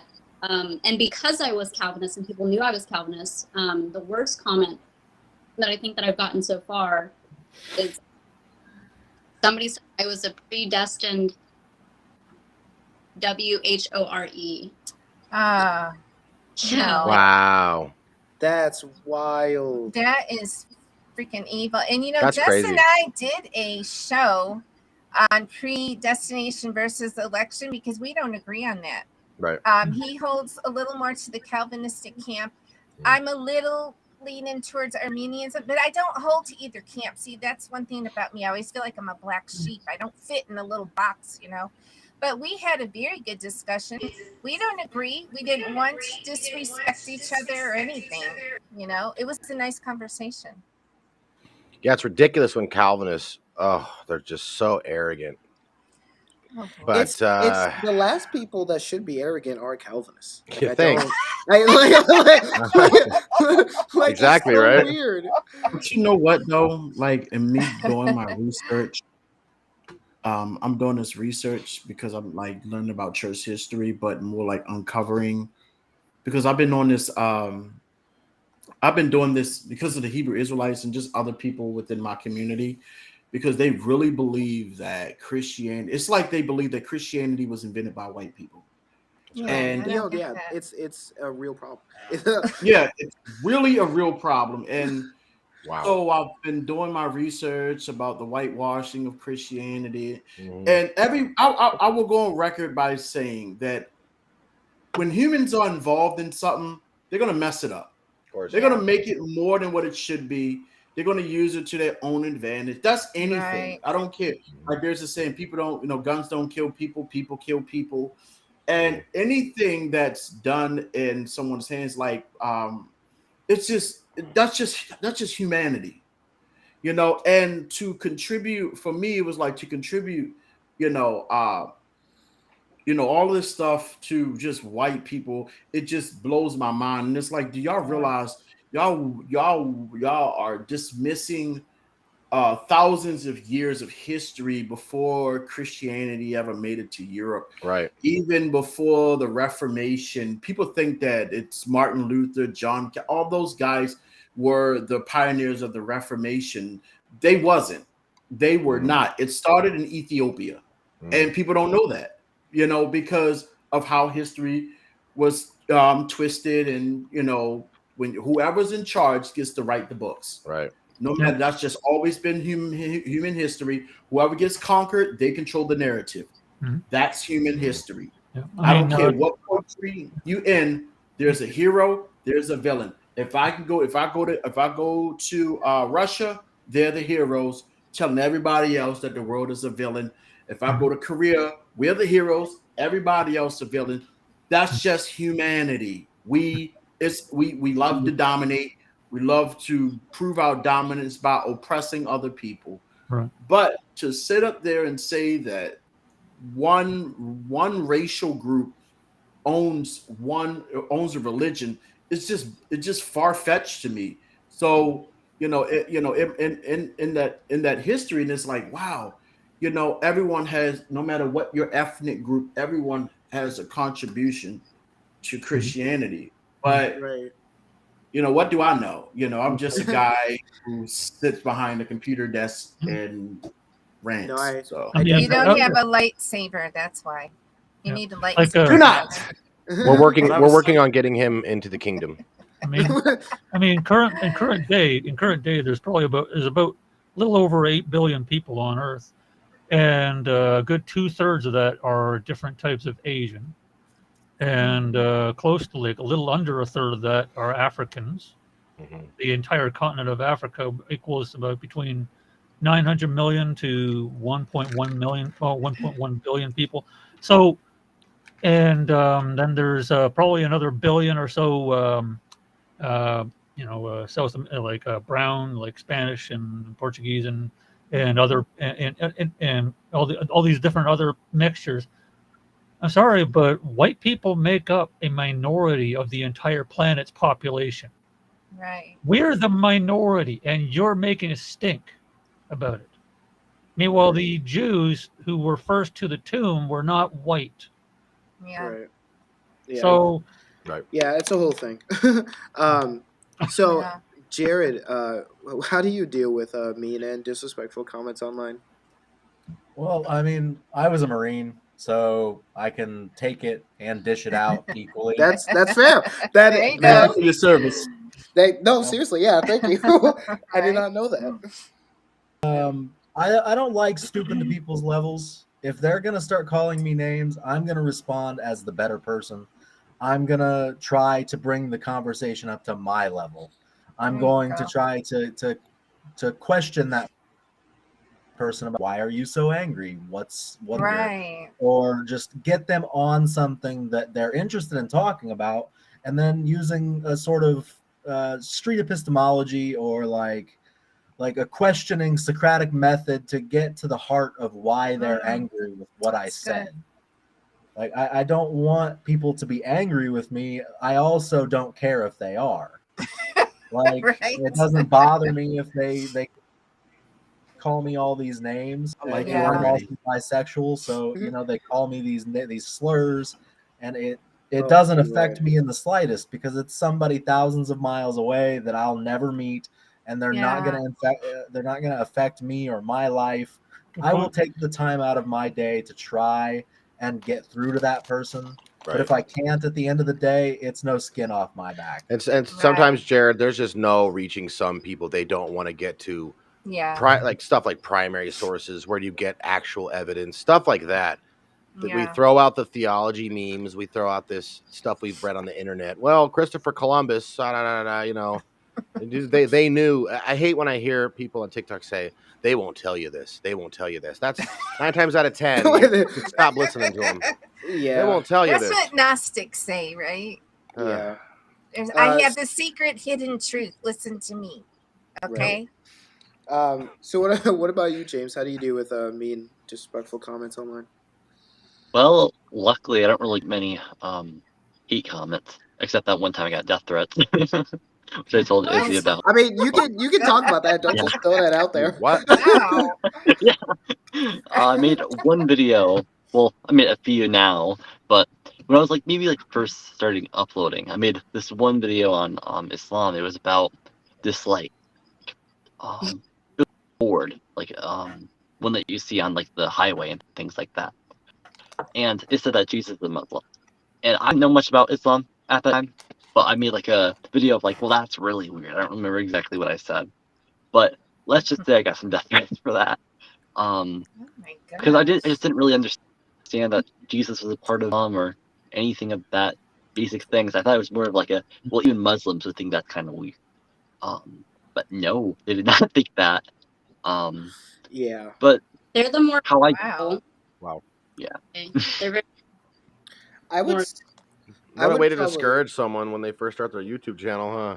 Your first video, you Right. get a death threat. Like, maybe it's not for me. I mean, just not do YouTube. And James wins the murder award this month. James wins Oh, the definitely. murder award. it's like all of ours have been like attacking our looks and stuff. They're not even attacking like the argument. Art Right. like prefer like 50 comments about my look versus one death threat. No, Yeah, yeah. just the way you Like, look. Like, what why? a that shows they don't What's have the an argument. purpose? Yeah, what's the purpose, Priscilla? I mean, is it just to make you go, "Oh no, they're being mean, so I'm not going to say anything again"? You know, Her it's hair. like, right? Yeah, yeah. So Juvenile, how did you deal with that though, James? 'Cause- right? I didn't really think much of it, honestly. I was just like, well, I mean, they're not going to, it's just one of those things that immature people say. So Wow. That's fair. basically thinking, Thanks for the view. I appreciate it. like, well, yeah, all right. I was just like, well, Oh yeah, And James. he's Oh gone. yeah, James, I'm not gonna lie, I was expecting something more And profound. James walked with the Lord, and he was not. He's gone. No, yeah, yeah. His internet is always like up and down. I'm surprised we got through the live streams that we did. Oh, Honestly, I hate technology. yeah.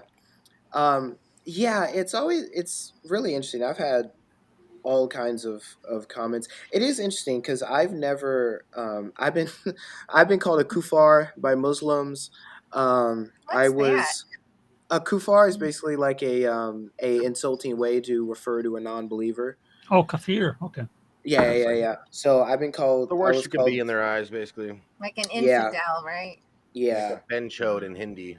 yeah. So I Wow. was called that. I was called a liberal. So that live stream that we did, responding to the debate review that we did between the Muslim and the Christian, made some. I responded to some TikToks about that, trying to say like, this guy's defending child marriage. Hello, and I That got was nuts. Gosh. and I got called a liberal because in the minds of Daniel's fans, if you're not as conservative as he is on political and religious topics, then you're a liberal who is accepting very recent ideas, and you're dumb for that. You need to go back to tradition or something. So Yeah. Well, the world is the world is very divided, especially recently with the first of many movies and documentaries that are going to be coming out. But the what was it? Jim Caviezel came out with that one movie. Yeah, the freedom one. The sound, yeah, the Sound of Freedom. Yeah. Oh yeah, that's it's very revealing of who is supportive of that idea, whether it's child trafficking or just relations with children that are not consensual with a family member at all. And people who are defending the film are being ostracized. Yes.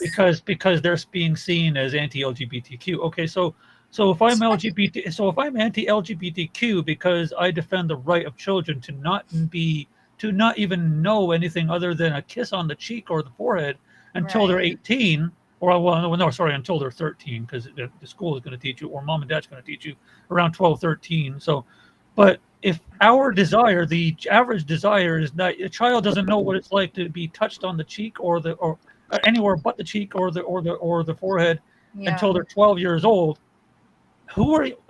What kind of disgusting mind are you to be against that kind of film? I know.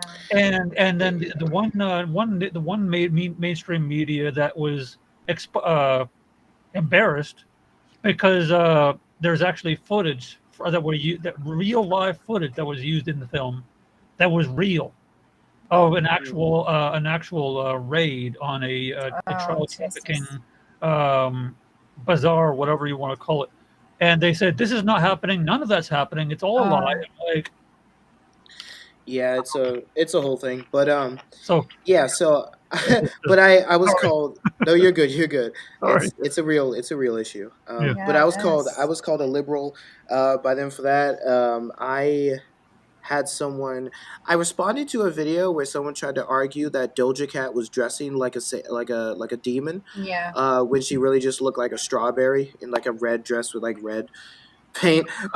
She did kind of look like strawberry. It's kind of funny. But the guy said that she looked like a fallen angel, and said that, hey, wickedness is rising, get ready. And it was so dumb. But I made a response to that, and then some guy was like, hey, you're fat or something like that. So I thought it'd be really funny to make a video of me lifting in the gym. and and reply to that guy's comment with that video. So so that's what I did, because I've been uh, pumping iron as of late. But Yeah, sometimes yeah, it's fun it's to been. embrace the insults. I think I did Oh one on yeah. TikTok. They're saying Hebrews like said, "You get ready for slavery, Esau." So I'm like bundled up in my blanket. I'm No, just I like looking at. saw You seen that that. one? Yeah. I'm all And scared. Like, to He's like, comment no. no. on what Joseph just brought up, I think we see that our society is trying to normalize pedophilia, and that's Yeah. very disturbing. Yeah, That's they definitely very is just Keywords, y'all. disturbing. Keywords. You Algorithm. know, Yeah, yeah. yeah. Watch out for that. And But yeah, it's a whole we're thing. just gonna trust the Lord to reveal what needs to be revealed, and I'll just leave it Yeah. at that. It starts with what I realize a lot of transitioning with change. It starts with desensitizing people. Mm. And Yeah. when people are become desensitized, because it's like it starts out small, you have the little, people making a big fuss about it, and then it goes away, but then it's integrated in your media and songs and I mean, young people. that's been happening for years. I mean, people have been Yeah. throwing the red flag with like certain teen shows, Mm. because of things like Twilight and Vampire Diaries, where you Oh, right. technically have like 117-year-old men dating 17-year-olds, but it's supposed to be okay because they're like frozen. Their body's like frozen in the Now age of stop 17. it. I like It's a whole. Twilight. You stop it. It's not a good movie. I'm sorry. I Such a It's shit liked not a flick. it. good movie. All the I I, time. I like agree. the I think it's a good vampires movie. and the monster movies. I'm Jacob, sorry. I'm weird like that. What were you saying, Priscilla? Jacob with Renesmee, like that's even worse. Oh, Yeah, it's that a was. whole yeah. No, there Well, was a lot of he backlash about was that saying though. he was going to protect her. I didn't feel that sexual vibe. I didn't, but maybe I missed it. So It's I'm so happy. I feel like I'm out of the loop. I don't know what anybody's talking about.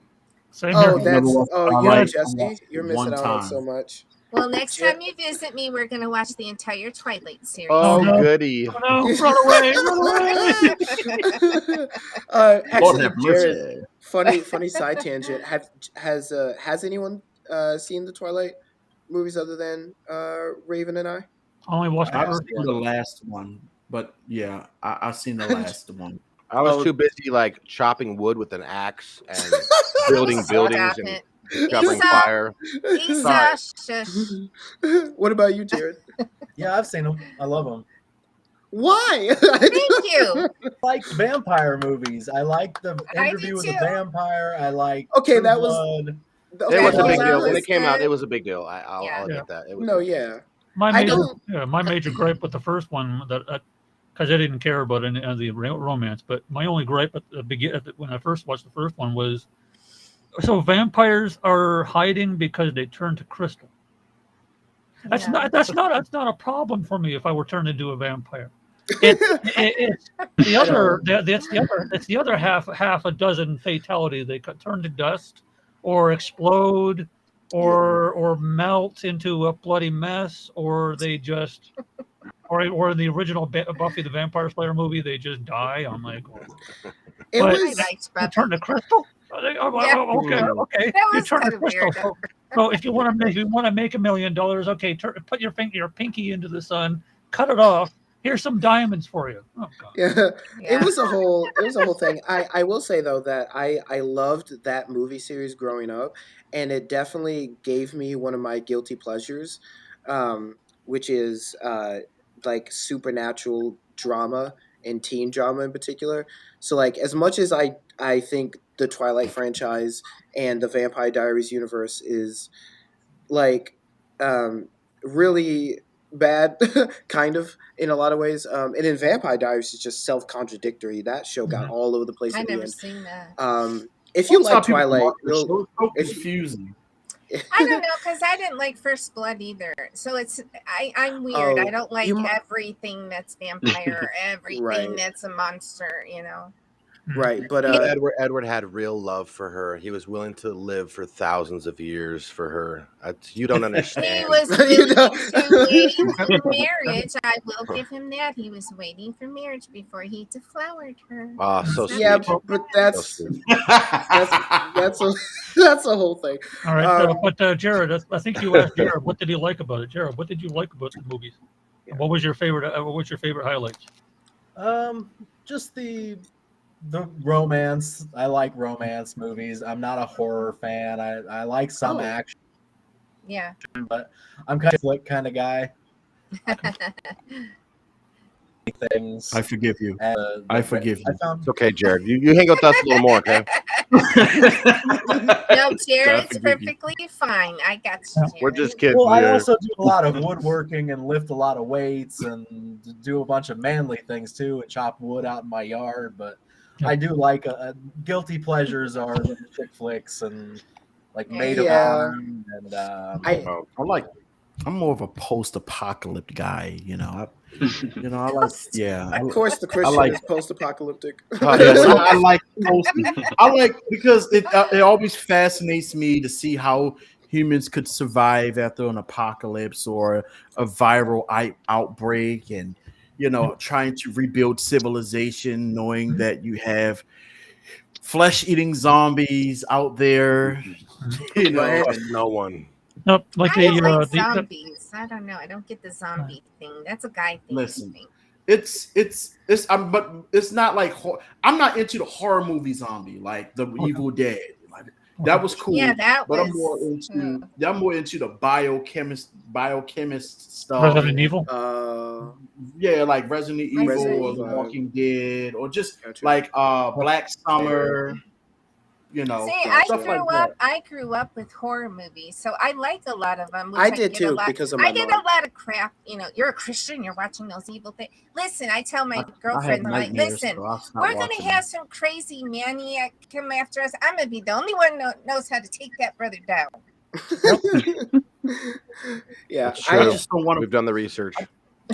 Yeah, I just don't want to watch a horror movie and then wake up in my house and hear something like, "Dude, where are you?" Right? Yeah. I mean, they get the Highlander movies when they started coming out. What was it, 1988 or 89? I never saw those. The Highlander movies, and then there was TV series later on. But those were started, and they were, as far as you can pick out that they were inspired by the cliche romance novels. But the writer added that the Fabio, I guess, of the romance novel couldn't be killed, and he had to engage in battle to protect his woman, and they just so.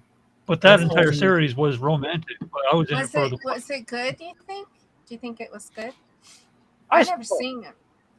Well, my usual screen name my usual screen name Ramirez is inspired by Sean Connery's character. So.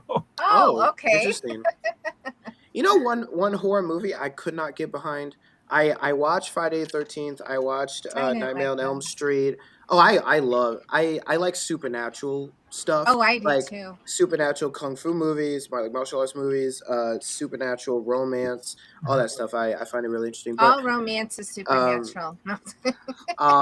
That's so cheesy. Oh my god, that's so cheesy. That was a cringe. That's so cringe. She's right. But I forgive you. I don't care. I could not get behind The Birds. I couldn't do it. Alfred Hitchcock, how dare you? I rewatched it and I fell asleep twice. So I was so scared as a little girl. Oh, I was so scared. It's literally just birds flying around. Like I can't. It's funny. I think it's funny now. But... y'all know that scene in like one of the Resident Evil movies where there are like zombie-like birds flying around the main character, and they're like trying to kill everyone. That was better than me than what they did in the Birds movie. I just could not get behind that. There was one movie though that I really loved. It was the what was the horror movie? The Fly. Oh, I liked The I Fly. really like The Fly. The original This or guy's- the original from the 60s Vincent Price or with I- Jeff Goldblum. or the one Jeff Goldblum. Okay. Jeff Goldblum's. Yeah, that was good. I don't know if any of you guys have seen it, but I have. really I want to see enjoyed. Jude's impersonation of Jeff Goldblum. Can you do a There's Jeff a fly. Goldblum? I wish I could do impersonations. I would do them right now. Also, now that someone brought it up in the chat, has anybody seen any of the Ghostbusters? Because I have. I not. have them all on Blu-ray. The original ones. Yeah. I have them all, including the latest one. They with ruined the it kids. with the latest one. No, I'm sorry. it was The good. 80s. You I don't didn't see know. that one. I didn't I see want, that. I want to see the new one that just came out a few years ago where the kids discover the barn. Yeah, I haven't that's seen the that one. but- Yeah, Mhm. And I like the one with Chris Hemsworth, of course, because I love Chris Hemsworth. He's a total babe. But That was yeah, oh, that one that was good terrible. too. That was No, I thought Speaking of Melissa was so speaking funny. of They had him. They had him in that movie just so they could get a butt shot of him. I'm dead. No, that's funny. No, I haven't seen any of the Ghostbusters. There's actually quite a number of franchises I have not watched yet. I haven't seen any of the Screams.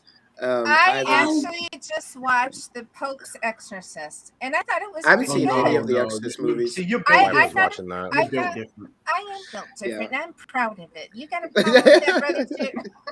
How do you sleep No, I at night did after thought it was watching an those? interesting story. I did think it was an interesting story. Blasphemy. No, I was kidding. Don't Yeah. stop it. I watched. I'm gonna tell you what I watched. I watched. Let's see. When it comes to like fiction, I like Lord of the Rings and The Hobbit. Yeah. Yeah, I like those. Yeah, There's only one Lord. Yeah, And it's of the Jedi, buddy. It's not of And the then you ring. have yeah. I just like Ooh. impersonating Golem. The precious. The precious. My son actually got sent to the principal's office. He wants it. The Hold on, creepiest thing is I actually have one of my best friends. One of my best friends can do his voice, but he doesn't just quote a Gollum. He can do the voice while having a full conversation, full everything. It just does Oh the- wow. It's like Here- you You ask, should you record ask, you ask, he'll use most of the dialogue he uses is not found in any of the movies. But Oh, wow. you close your eyes and all you see is this bald. Yeah. That's Hobbit. wild. Oh Wow. my What were you gosh. saying though, Jared? My son got sent to the principal's office on like his first or second grade, like the first day, for pretending to be Gollum on the playground. Like he was like crawling around at other kids in Gollum voice, and like That's he was hilarious. like he got sent to the principal's office, and like we got a phone call that he was like doing weird stuff, and I was like, he just does that. We watch That Lord of is the Rings funny. all the time. Oh, Dad, Those are how great. did you reprimand him? Like How within- did you? Did you Within take his reach. ring away? Did you take away the precious? Oh, that's great. You What know, was that book Jesse didn't like Lord of the Rings. We went to see it on Christmas Day. He falls asleep. I'm like, what's I wrong fell, with I, him? I fell asleep to, I fell wild. asleep to the third I, one. I'm Don't very you go with I my weird. just friend? didn't get it, Jesse.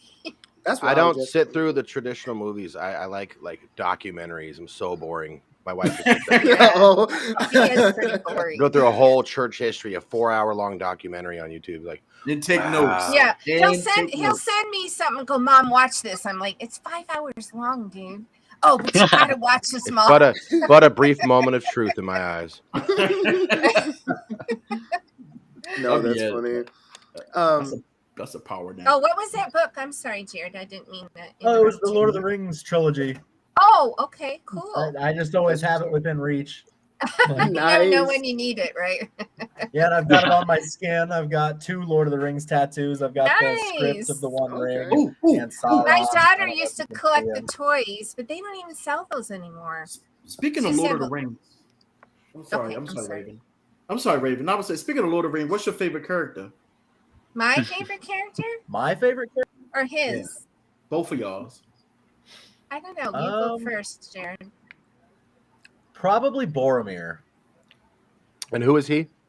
Boromir's the one that gets shot 3 times by arrows by Lur, or I Oh, can't remember yes. his name. Oh. He dies fighting for his redemption. Mm. I would say so- mine.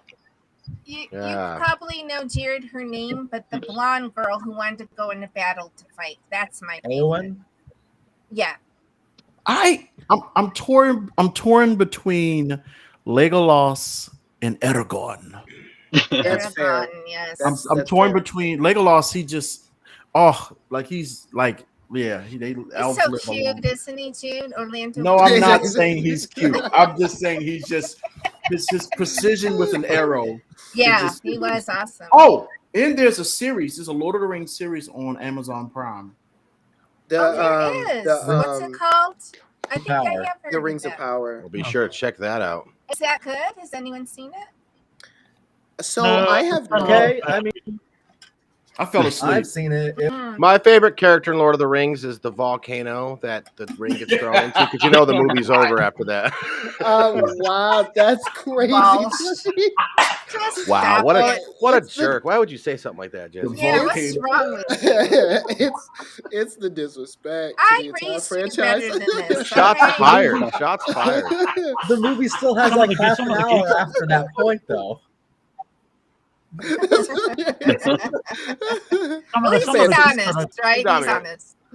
some of the geeks that I follow online on YouTube, I watched their live streams, and they went on about the Rings of Power, and these guys could probably quote you everything from the encyclopedias of Tolkien's encyclopedias and Oh, his gosh. art series and everything in the books. They prefer the books to the movies, and they have nothing good to say about the Rings of Power series. It's a they whole don't thing. like it, huh? So if any of you guys know, They know the nothing. Christian Inspiring Philosophy, Inspiring Philosophy did a whole review of the Rings of Power. Basically, like he thought the series was really really dumb because they just did not understand Tolkien's philosophy. At least that Yep. was Yeah. Inspiring Philosophy's claim. Yep. So I wouldn't know, but Well, a series I couldn't even freaking understand. Maybe I We had did. to read was the Chronicles of Narnia. I'm like, what is this about? I have no Bro. I've idea. never watched the movie. The Lion, the Witch, and the Wardrobe, the I book tried. is really I'm good. like, what is this brother? always saw that as Wasn't that C.S. Lewis? Yeah. Right? Yeah. I Awesome was like, Christian I don't thinker. know where he's going with this. I When couldn't. Narnia came out, I'm like, this is the Wish version of Lord of the Rings. What is this? That's crazy. What is this? You're disrespecting All right. whole fan bases. How dare I? I'm going there. That's crazy. Ouch. No. Wow. So Wow. since we're on that topic, there was a time I had an ELA class during the pandemic, and we had to read a fictional book, right? So we we went through our different things, and at the time, this is just quick side tangent. I was talking to Mormon missionaries. So I was like, hey, so I had to like meet these qualifications, right, for a book to read in class. I was like, you know what? I'm gonna read the Book of Mormon. So I paused it to the teacher because I was like, well, I don't want to do something like that, and then come to find out none of my work matters because I didn't pick the right book. So I asked, and he was like, hey, man, you can have that opinion, but we need something that's like supposed to be fiction, and it's like regardless of what your views are, and the Book of Mormon is supposed to be not fiction. Real. So he's like, oh, okay, cool. So then I thought about it, and I was like, well, I kind of got on this like religious, I kind of got on this religious fiction side tangent or idea in my head at the time because I had read Beowulf in class, or we had learned about Beowulf in class. Yeah, and so the whole idea of Adam, Eve, Cain, God, etc., all existing in there. Dante's Inferno, absolutely love that. So I was like, you know what? Let me have my cake and eat it too, right? So I listened to the first Chronicles of Narnia book. That way I could have the religious notions as well as the fictional aspects, and I absolutely loved it. I love the idea, the whole concept of the Jesus lion. I forget his name. I forget the guy's name, but Aslan. Aslan, the big Jesus lion. The character stepping into this other world where like Adam and Eve are real, apparently. All sorts of other stuff. I absolutely love So that. you liked it. That concept. Okay. I might have to check out the book. That was the book though. I didn't Yeah. watch the movies. Yeah. So I I don't couldn't know. follow the movies, and I guess that's because I didn't read the books. I just didn't know what the heck was going on. Right. I liked the Hunger. Well, they say the book is better than the movie, but So I watched the first Hunger Games movie like 2 months ago, Yeah, and I saw enjoyed that. it. I enjoyed it. Actually, since we're on the topic, real quick, James and Priscilla, y'all been mad quiet. I know y'all watch movies. So, what do you guys? They're Yeah. like not those kind. What do you guys watch? Pretty much everything you guys been talking about. Recently I've been watching, I think, like a specific show that you guys might have watched. I'm watching like a lot of Junior MasterChef. Not sure why, but I find it kind of fun. That's Yeah. hey. I never understood watching cooking shows, but I don't know. I'm weird too because I liked Hell's Kitchen because Gordon is freaking hilarious. Well, in my he's Well, I opinion. was watching that, but the swearing kind of got to me. I was like, I don't really like What that. are you? I'm an idiot Yeah, sandwich. and then there can be a lot of cussing where I'm like, really, dude, that's all you can say, you know. I mean, Yeah. it's kind of funny though. I'm not gonna lie. Yeah, I mean, it is, but I don't know. It makes me feel like there I is, always thought Gordon should go into churches and tell them what's wrong with them. That'd be funny. Isn't that hilarious? like Paul. you are a bloody moron! Look at you! Sitting there being lazy, yeah? No. Oh my goodness, that'd be way too funny. Hold the Bible. Put it on your head. What are you? What are you? A hypocrite! Louder! That's amazing. NWO version. Oh man, that's accurate. Steve, But what about you, Priscilla? What have you been watching, if anything, lately? Oh. I'm not really a movie person, but I just if I like the movie, I tend to just like them. Like if the trailer looks good, I'll end up watching it. I prefer comedies. I like this. Like I said, my favorite movie probably is Titanic. That seems kind Oh, of like, that's a great wild. movie. That's a good But movie. No, that's cool. I don't like the horror movies, like Jude was saying. Well, the ones that like where they pop up, like the jump scare ones, I don't like. But the ones that are dealing with like gore and stuff, like Saw and like Yeah. what's it Halloween, like with Michael Myers. Oh, Yeah. yep. Sympathy for him, and people thought I was crazy because I was Right? like, Yeah. It's a little wild. It's a little wild. but It's like fun. you want to get into the psychology of why Michael is like this, right? like That's what you me and just Jesse have talked about. Yeah, there's those serial killer documentaries you'll end up watching for hours. It's like, Oh yeah. yeah. You there's know what so movie much was there. horrible? but why? Well, I Why think would you do Priscilla that? is trying to say something else. oh no, I I'm was just sorry. the really long hour theological like religious documentaries too. Oh yeah. The Hunger Games. I know there's a new one that's supposed to be coming out. I've read the book too, The Hunger Games, but like I said, it's not necessarily like a specific genre. It's like if I just like the movie, I like the movie. Like Right, I right. just Barbie. I don't know. Did you see Barbie? I want to see Barbie. Yeah. What'd you think of it? I think it was really good. I liked You it. do? It's, A lot of Christians are like, no, it's feminist. I'm like, okay, now I really want to see it. but you know what's funny? Yeah. Of Christians, I actually feel convicted. I can watch the gore, like the horror, whatever, where they're like the killing, the slashing, the blood and stuff. But I cannot. I feel convicted when I watch Jesus movies. Isn't that so weird? I know. It's like you can't watch him being. Yeah. I don't know. I feel like it's. I don't know. Everybody has their own convictions. Some people feel like they can watch them with no problem, but Yeah. I feel like Jesus, I'm like, I just feel convicted, which is like weird, but No, it's not. I don't think it's weird. It is I hard can- to yeah, I watch can what tell. Jesus went through. Oh my! I had to turn my head a million times on Passion of the Christ and just cry that wow, he went through that for me. Does he Have know who you- I really am? You know? Have you guys seen any of the recent movies that came out? I watched so my brother mentioned Oppenheimer in the chat. I watched Blue Beetle recently. What is wanna it see that about? What Don't is So- talk about that. I mean, it's about I forget the actual name of the character, but it's about a DC superhero. okay?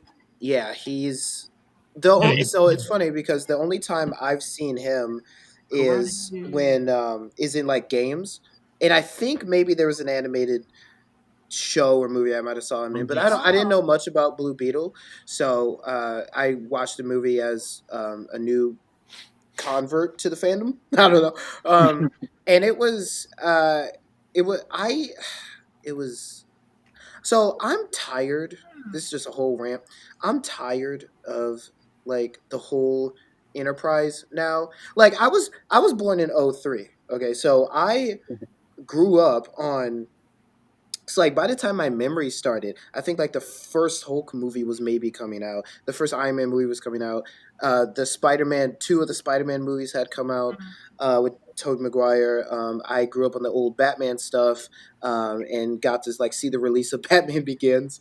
It was a whole thing. So like I've grown up in a culture that has like started accepting the fact that you can like these movies and like I mentioned to someone, I forget who I mentioned it to, but like these movies helped make being a nerd and being a geek cool and not something worth bullying in school, right? So that was really dope. But like I'm so tired. I saw Avengers Endgame and I was like, okay, I'm done. And then Far From Home came out, so I was like, dang, I love Spider-Man, gotta do it. So then I chilled for a while, and then No Way Home came out, and then my sister wanted to go see it, so I was like, bruh. So then I went and saw that, and then I was like, and then I also watched like Into the Spider-Verse in between all that, but it was like, okay, I'm done. And it just kept coming back. You're never done with Marvel. These movies don't stop. So then my friend took me to go see the Blue Beetle, and I liked it. It's just that it feel like if you've seen Spider-Man's origin story and you've seen Ant-Man, you've basically seen Blue Beetle.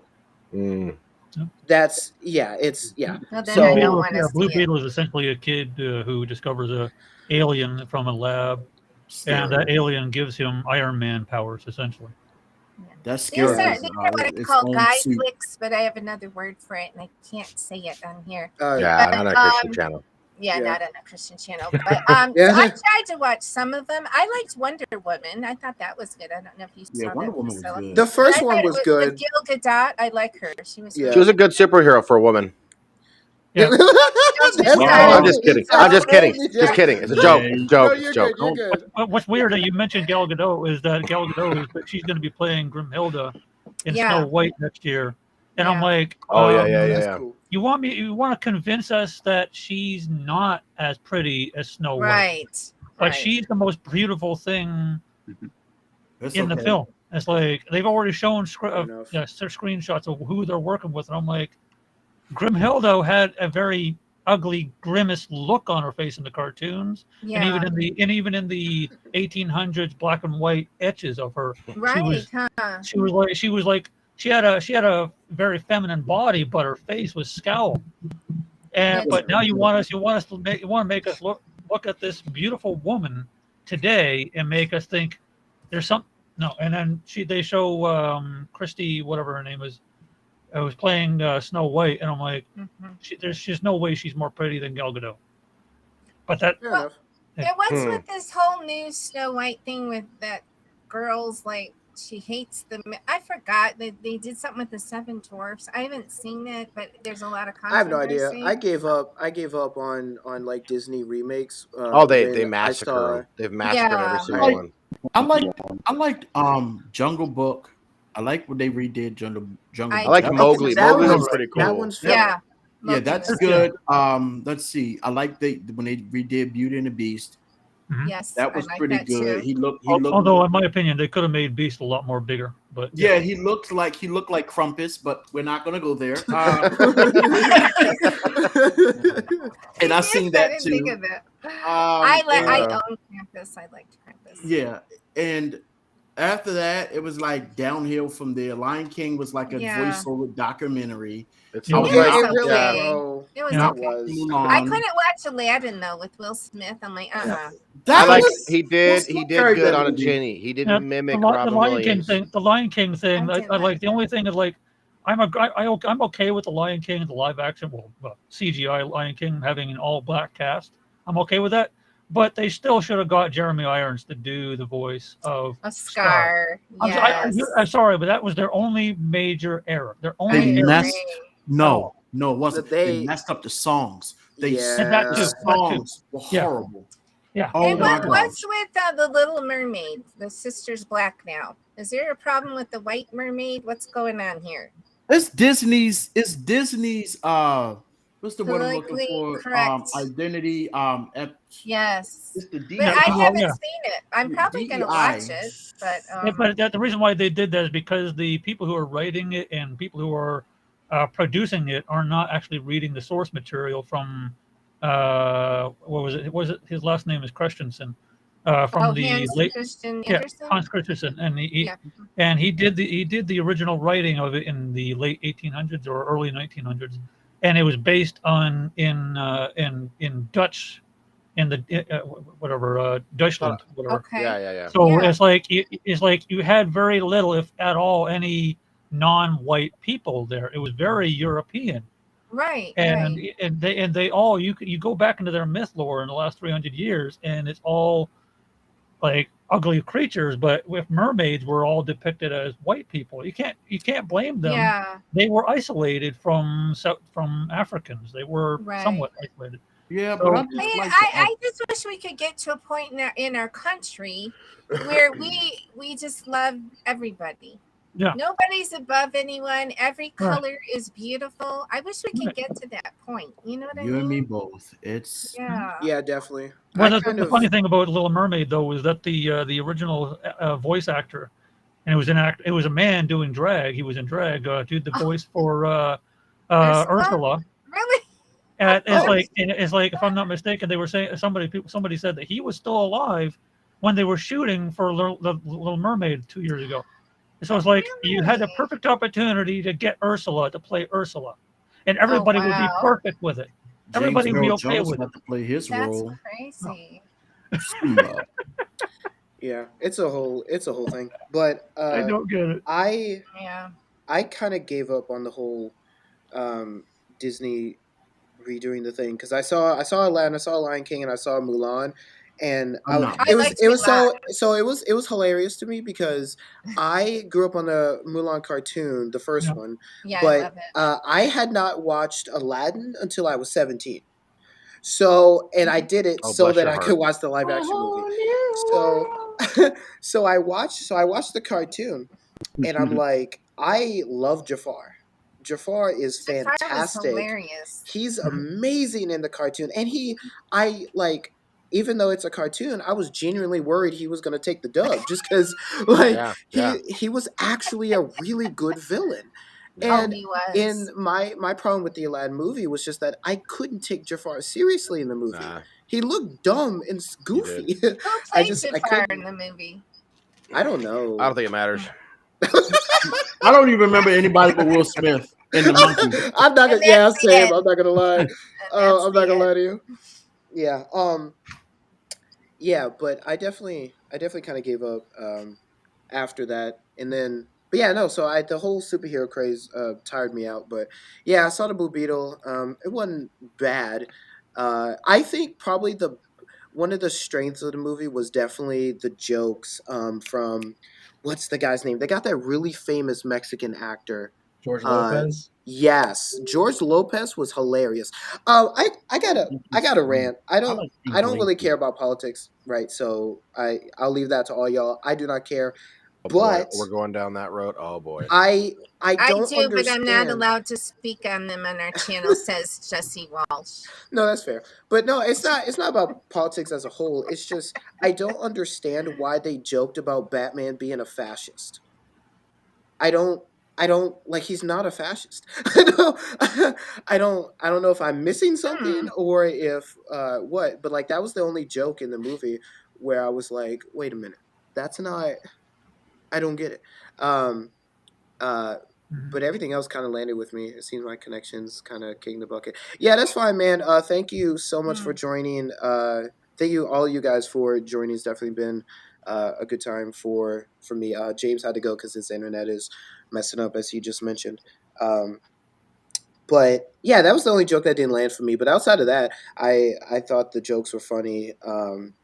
I thought the action was decent. Yeah, it was just that it felt like a lot of the other superhero movies.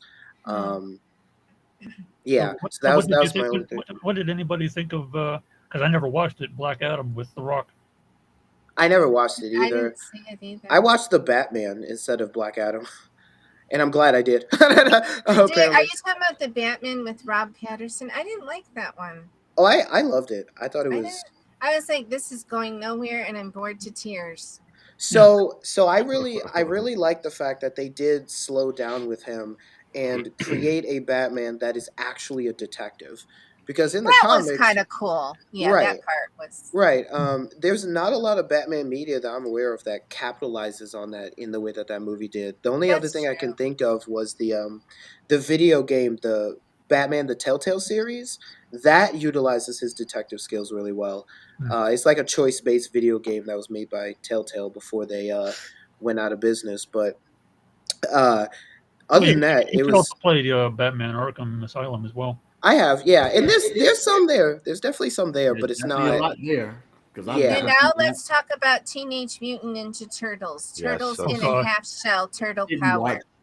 I have not seen We're the back. most recent one. We're back. But I will. So I will say, out of the, like all the older movies that I watched, the first two TMNT I movies love Secret are of the Ooze. they're I one of love that one. those two movies are among like my favorite classic movies. Yeah, I like those. The third one can burn in hell. I'm not. Yes. I'm sorry, Yeah. but the third one, straight Yes, down. absolutely. I will have to say I don't something care. that will embarrass Jesse, but just hold on, It okay? upsets me. It When upsets Jesse me. was a little boy, he was obsessed with turtles, right? And when they started showing the commercial for the Turtles movie coming out, he came up to me and said, "Mommy, I want to go to a theater near you." That's great. And we did. Oh, that's great. I love That was that. so cute. Oh, I took him because I'm a good mommy. Since we're on this topic, and I will never forget this experience. Kevin, if you're still, this is one of his earlier comments. Yeah, Spider-Man will never die for sure. He By the way, Miles Morales is still Miles Morales. no, yeah, I mean, no, that's fair. He's great. I don't know who this is. But he's one of the Spider-Man. Oh, okay. But yeah, so I went. My first time going to the theaters is when my brother took me to go see. Well, was it my first time? It was one of my first times. Went to go see The Amazing Spider-Man in theaters. So Andrew Garfield had taken up the mantle of being Spider-Man, and yeah, I'll definitely never forget that. It's not like the greatest movie, but especially when I was a kid, towards the end of that movie, when the city starts. When the city starts like helping Spider-Man after he got shot and everything, it's like, oh my goodness, that's great. Especially because in Tobey Maguire's series, that was one of the aspects of the movies that was really cool, is that the city itself was a character in the movie, and yeah, and they did that in at least Andrew Garfield's first movie, and that was a very especially as a kid, I literally was in the theaters, and so I had to be quiet, but I really just wanted to shout, "Yeah, go Spidey!" It was awesome. You know, Jess and I did a show on some of our favorite movies because I believe God can talk to us through movies, music, whatever. And we also did a show on secular music that we like. And I know sometimes that's taboo with Christians. And you should only listen to Christian music or you're listening to Satan music. I'm like, really? Well, I still love Led Zeppelin, but I have no desire to worship Satan or get high or anything. yeah, me neither. Like, I believe you can appreciate someone's art without embracing their beliefs, you know? Heck, I've actually met a few Christians in my life that are, if there's any drums at all, any drums, even like a tambourine or anything, they'll say it's of the devil. So, oh, dear Jesus. So they dance with two left feet all the time. So yeah, that's so wild. it's like, yeah, you can have music, but as soon as you plug an electric guitar, you're asking Satan to come in that building. It's like, really? yeah, like I'm a big Tool fan. I love Tool, but I you know love Tool. the lyrics behind Maynard is very Gnostic. I don't agree with. Yeah, any of it's that like, stuff, oh but- my gosh! Now that I'm listening to Tool, I don't think there's a God anymore. Really, Right. Yeah. So, Actually, Right. so that I mean, yeah, we could definitely talk about that. What is some of you guys' favorite favorite songs and music and stuff? I'm weird. I'm always kind of weird. I really like different versions of dubstep. So I enjoy that. I I like do like some Christian. dubstep. Yeah, Yeah, I like I have rap no and idea. rock. What is It's a this? whole it's music of the future, mother. it's a it's No, a whole I'm thing. saying in the past It's in classic rock, it's called You classic have to rock, have yeah. robot ears to listen to it. and so I don't. I like dubstep. I like rock and rap both. I used to not like classic rock, and then it grew on me. And then I listened to like classic Christian rock, and I was like, that's Mm, fire. I mm. love I rap. love DC Talk. I really like DC Yeah, Talk. Eminem. It was definitely up there for me for Big a very influence long on time. me too. Still Yeah. is. Yeah. Mm, So I love rap. Love Christian rap. Lecrae, KB, NF. mm. Um, then outside of those three, it's definitely nerdcore, which is nerdcore is basically songs that are made based off of like very nerdy stuff. So they Oh, like anime rap. I've seen it. there's anime rap, Oh yeah. boy. There's other stuff. One of my favorites actually. I listened to the song when I had a bad breakup. It's a whole thing, but Aww. but it's the song called "You and Me." Uh, or no, it's not you and me. It's me and you. But Yeah. it's based Get off it of right. Get it Get it right. right, No. right. Izzy. Yeah, yeah. We're professionals. But it's based on the Spider-Man No Way Home. After Oh. basically the whole world forgets about Spider-Man, including his beloved girlfriend. So the lyrics are vague enough to like apply to different situations, but like that's what the song is based off of. So it counts as nerdcore, but it is about relationships, breakup, that sort of thing. So that was Yeah. really really dope. What else do I like? Definitely nerdcore, rock, rap, dubstep. Um, yeah, those are like my main things.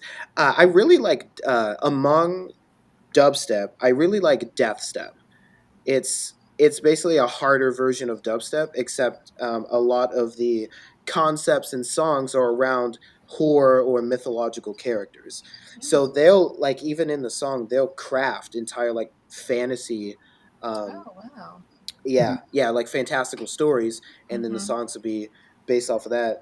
Like there's a Death Step song called Gabriel, which is basically built off of this concept of the archangel Gabriel turning against God, and so he changes Hmm. his identity, Wow. and so Uh the oh, rest. he's a transgender. Well, that's a whole thing, but Wow. but he Wow. but he Okay. but he You but should yeah, shoot so me he that. You should shoot me that Izzy on Messenger so I could check that one Yeah, out. I want to hear yeah. that too. Yeah, Yeah. yeah. So there's that. So there's a little introduction at the beginning, and then it goes into the whole beat. The vast majority of the songs don't have lyrics, but or they have very little just to set up a story. Mm. One of the songs is like a they use like what is it called? What is that guy's name that wrote like started like a whole genre of horror onto itself? Um, not it's not Cthulhu. That's not the thing. Um, yeah, I forget. But like these weird, huge, Lovecraft. abstract, monstrous characters. Lovecraft. Mm. Lovecraftian horror. Yes, yes. So there's one song that uses like Lovecraftian type creature to I've never do heard things. of So that. yeah, that's kind of my thing. So we've been going from like my right this time. So we'll start basically Hmm. down, go here, and then go back up and go here. So that on my screen, that's Jesse. So Wow. at the very bottom. So what kind of music do you like? Don't say Miley Cyrus. Well, let's say early on in the early 2000s, I was big on the new metal. That was it. That was Yeah, you did that. Fair it. enough. Didn't age well. It didn't age well. Some of it's coming back. I think like people like Rage Against the Machine. I love their political Yeah, I like them too. tone. They're just always got something to say.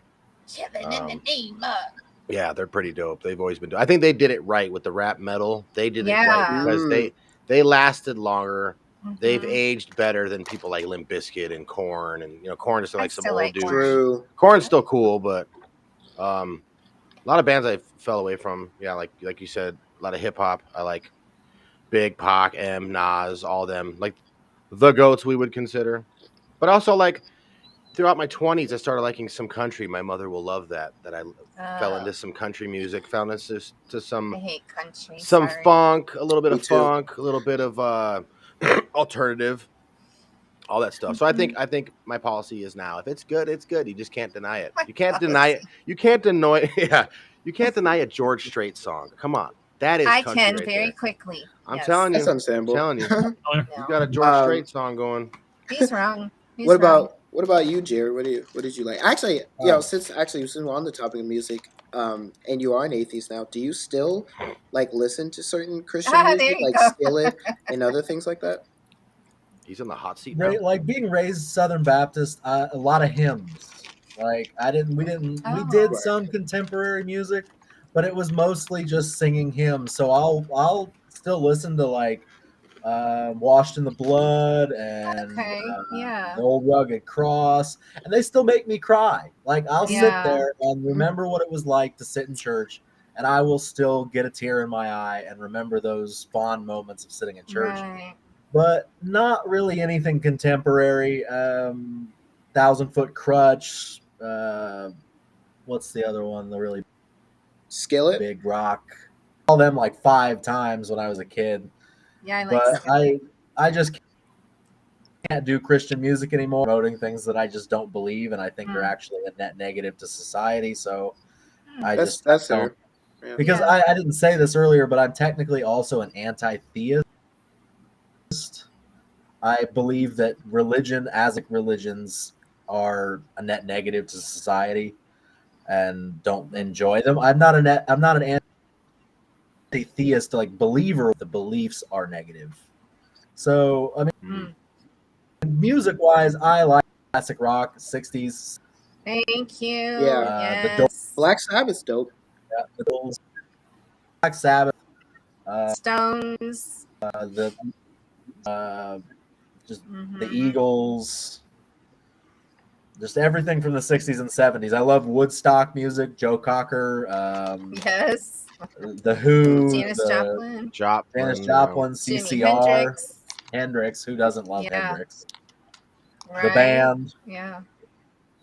So yeah, I stick to mostly that, but I will listen to some like metal. Metallica was like my favorite in high school.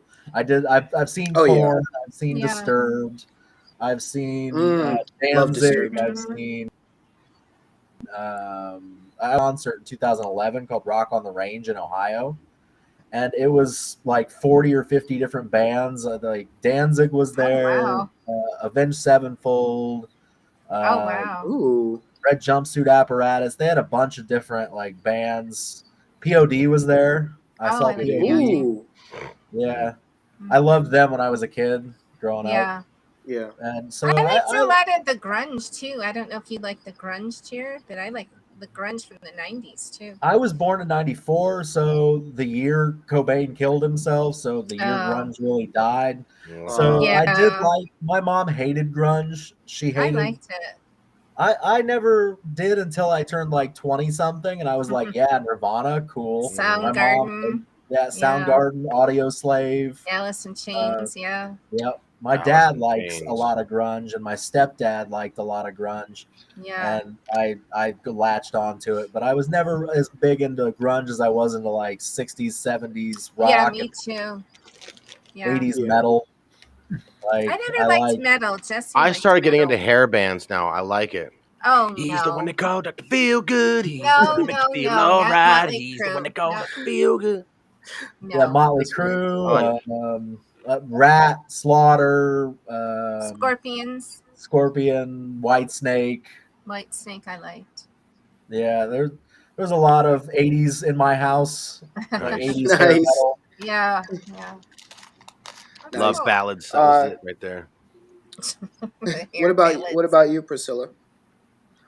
I like rock music, specifically post-hardcore, which is like, because I'm a '96 baby, so I would be more like that weird emo girl, like 2008, like, scene, Yeah. Andrea, Alisana, Hollywood Undead, stuff like that. Okay. Like more of the newer, like little rock bands or whatever. Okay. Like in the high school or middle school phase. Yeah. But since becoming Christian, I try to I've tried to steer away from that, not because it's like, oh my gosh, I view it as like Satan music now, but just because I feel personal conviction. Once again, it comes down to personal conviction, I believe. Yeah. And I think that, in the scriptures, I read, or it says like, kill the flesh. And so when I listen to that music, it gives me this kind of like rush that's not good. Like I get intrusive thoughts, and not like sewer slide or anything, but like they're concept albums most of the time, which concept albums, I don't know if you guys know what they are, but like it's like individual songs in the album make up the whole story. And a lot of them talk about like murder and killing, and so I just think like it puts me in that not good mindset, and so now I just stick to Christian music. And I know there's Christian rock too, because it's like, well, you can listen, you can like There's Christian black metal. Like that's a thing. Oh, I didn't know that. Wow. Yeah. It personally, it's a gateway to start, thinking back on those thoughts and stuff. So I altogether, and I'm not forcing myself to like the Christian music because I do enjoy it, and so I just I surround myself with when I turn on my car radio, 97.7 Air One Worship or something, the Christian station, and I do enjoy the songs. I love them just as equally, if anything, like the rock music now, and so it's not really a loss, and I don't feel like I'm forcing myself to enjoy this music. So that's kind of my stance. Yeah, my taste where I'm in music and where I'm at right now with that. Gotcha. Okay, that'll be your turn, Raven. I already said I Or like Joseph. classic rock. Can't skip Joseph. Yeah. Did he give? No, his he's right there. He can go, you can go, Joseph. Got it. He likes yeah. I got a huge range of music I like. I don't know where to start, but there was some. Probably be easier for me to say what I don't like. But, Right. Fair enough. Because I don't like most country music, especially. Thank you. Like I'm mostly. Yeah. If someone were to ask me country, my brain would actually go to, I'd say I'm gonna share my screen right now. We're gonna listen to some George Strait right now. No, we're not. If someone were to ask me Can't do about this, country music, I'd be like Willie Nelson, Johnny Cash. I'd be like, I like Johnny Cash. That's them. That's my. They're before my time, but that's my country music. That's the only kind of country music I liked. Dolly Parton, Kenny Rogers. But no, most of my music I like is oldies from anywhere but from the 50s to the 70s, and then from the 70s classic rock and everything all the way up. Yeah. Mainstream rock, hair rock, hard rock, metal rock. I'm not into metal. Scream metal, death metals, or any other. Yeah, I never got those. that. As soon as they start screaming, I'm like, I know, like what's that? Yeah. I'm gonna start bleeding any second now. Just no. Yeah. No. There is I'm telling you though, man, there is some really good Christian heavy rock songs. Yeah, I've heard. I think one of the groups that a Calvinist buddy introduced me to was it Red? Oh, Red's really good. And I was like, and the lyrics were on the video he played for us. I'm like, I'm not hearing them saying this to praising the Lord. All I'm hearing is them trying to rip their own vocal cords out. I don't. I'm not hearing it. It depends on the song, but their song "Breathe Into Me" is really good, and it's literally about God giving them life so that they can continue. I don't want to sound like a hypocrite, but the closest to Christian scream metal I get to, and even some of their music is not Christian, but Skillet. Oh yeah, Skillet slaps. Because they go between. Priscilla brought up a good point. It's a personal conviction, Oh yeah. And, unfortunately, some of us who still like some secular music, we are judged by our Christian brothers and sisters. And it's like when I hear a Led Zeppelin song, Yeah. all I'm thinking about is, Lord, thank you gave this guy this kind of talent. I'm just digging the music. You know what I'm saying? And so unfortunately, Priscilla, not everyone extends the grace that you've extended, and we do Yeah. get judged on that. And I've never told anyone, "Hey, you need to listen to Led Zeppelin." I've never said that. If you don't want to listen to them, don't listen to them. I don't have a I mean, problem with it.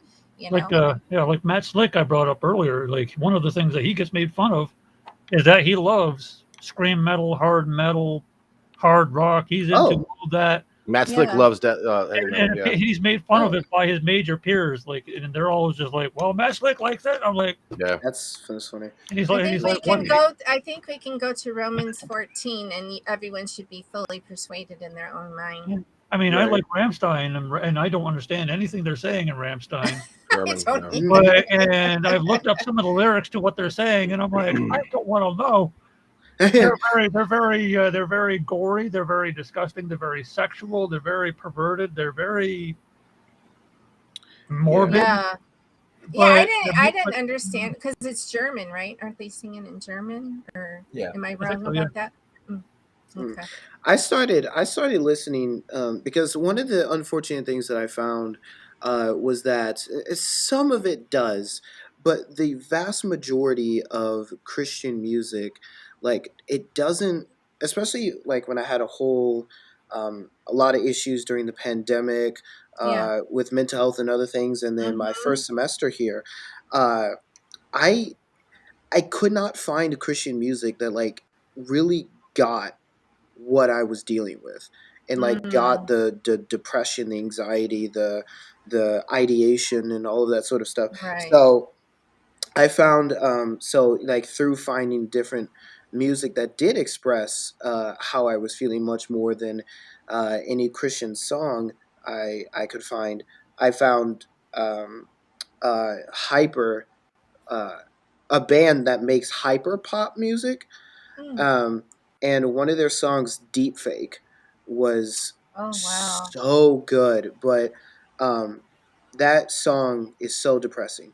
But that's kind of Oh wow. that's kind of like what I needed because I've I've never found a song that like explains Can you send depression. it to me? Oh yeah. Yeah, because a Are lot you of okay? time, a Are lot you of okay? time, no, I'm fine, but who doesn't struggle with getting depressed? But I hate Oh when yeah. Christians will tell you, well, you just don't have faith, you shouldn't be feeling just depressed. It's I'm like, yeah. what? Yeah. What is that? I've kind of become a mental health advocate as of late because I had to Yeah. I responded to a woman who a Christian counselor who claimed that narcissism comes from demons. And she Thank you. named 8 of the demonic spirits, and it was like the spirit of fear. Seriously. So Thank you for that video, by the way. oh, I'm really glad it helped. Yeah, Uh, yeah. So it got Because a lot yeah, of attention, which I was not. I I was bet. surprised by that, but Yeah. yeah, no, it's really good. Like the lyrics, um, they're really good, but they basically start off saying, "Yeah, sunlight, exercise, pills, and weed is not going to help me," and Right. and like this is not the kind of depression that will be fixed by any combination of those four Yeah, things. and I think, Um, just this and week in school, I just had to do a paper on Psalms. And I think why I personally love the Psalms so much because the psalmists are going through all kinds of things. There's times where yeah, they're like, Lord, just kill my enemies. It's like these brothers were going through some serious stuff, and we all do. And we should be able to be human. I get right, tired of we have to put on a facade to be a Christian. It's like, you know what? Sometimes I'm like, I'm going through it. Where are you, God? right. And we all go through those times, and there's nothing wrong with that. We shouldn't beat each other up because we're struggling at times. That's kind of how I viewed that. I came to view that song actually because um, like I said, I couldn't find a Christian song that like went to the depth, especially that deep fake did.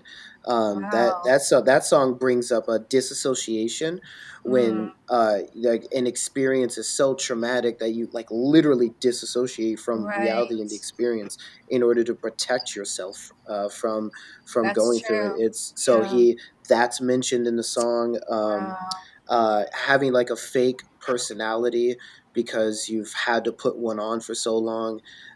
All sorts of stuff is mentioned in that song, but it kind of for me at least, it became a lament at that point, because I was Going through still it. Christian, of course, through the pandemic and through my first year of a Christian college, and you know, I was able to use like those non-Christian songs to be able to as a sort of Yeah.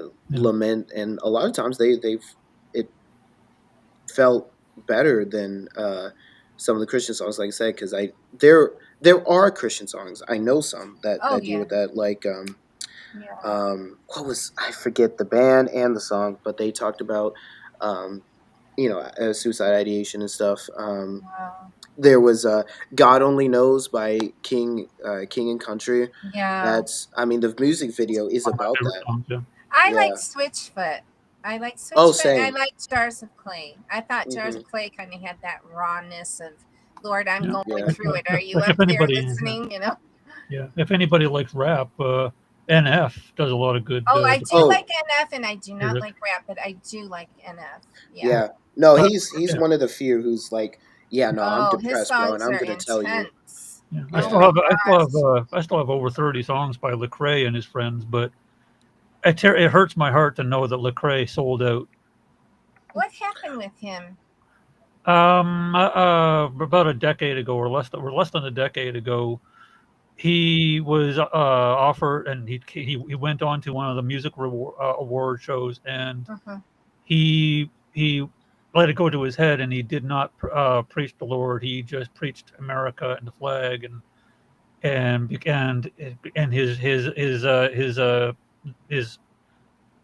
his album that year went to top of the chart in the secular world. So pretty well became in the secular world even more popular. He got on he was called on so many radio shows, and he started telling the radio hosts, the DJs or MCs, who would ask him, "So you're a Christian rapper?" And he says, "Well, hold on, I'm a rapper who happens to be Christian." As soon as I heard him say that, I'm like, "Oh, so you just threw Jesus under the bus, did you? Um, You're not gonna rap Christ till the day you die. You're gonna rap him until you make $1 million.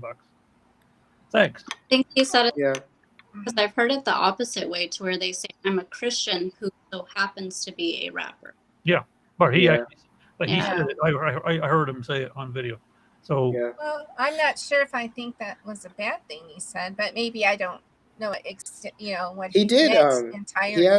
he has definitely made some pretty good stuff, like All I Need Is You. mhm. The one song he did with KB. I mean, he did. I think he did a couple, but Mhm. it wasn't Not Today Satan. It was something else. I forget, but yeah, he made some. He was actually really important for me because Mhm. I got into rap in Mhm. sixth grade, and Mm. then him, Lecrae, KB, Andy Mino, and F, they helped me transition into Christian rap. Yeah, Uh, Oh, right on. okay. yeah, and kind of helped me have a genre of Christian music that was Right. accessible. So we are getting to the 3 hour mark.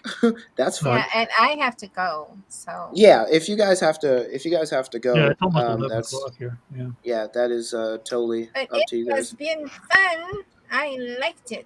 And I Yeah. love everybody, and I think everyone's input and stories are freaking awesome. Yes, definitely. Definitely to all you guys, thank you so much for Yes. being like a part of the career that I've had here, and I hope all of you guys could continue to do so. Well, Yeah, you better support definitely. us too, brother. That's all I'm saying. Oh yeah, definitely. I You got do. you. I know you do. I got You you. do. You're definitely on the right. You are definitely on the right path by applying your hobby studies in the psychological, and Yeah. applying them to Christianity today, and It's using also awesome. using the Bible to enforce it. You're doing a great job on that. Yeah, and what I like about you too, Izzy, is you address a lot of things that are taboo and that a lot of Christians don't want to talk about. You Right. know, so I appreciate that about you. Yeah. Yeah, definitely. That was that was part of the reason why I started a whole series on religious trauma, because I responded to a Christian who's basically gaslighting the entire deconstructionist community as Right. just being told to go to church and listen to how much Jesus loves them. So Yeah. it's like, yeah, that's what happened. So Right. I responded to that video, and I had Christians being like, yeah, the term religious trauma was made to bash Christianity. Oh, It's not even whatever. real, and a bunch of other things. But that's whole rabbit trail. Point is, that's what started though my series on psychology, was religious trauma, and then I got to interview Reginald Wells, who's a part of the online ministry Cross Media with Yeah. Joseph, me, Jesse, and others. And he's a Christian counselor who has studied trauma and religious trauma a lot. So I think that's like his main, it's like crisis and trauma therapy, I think is his main thing.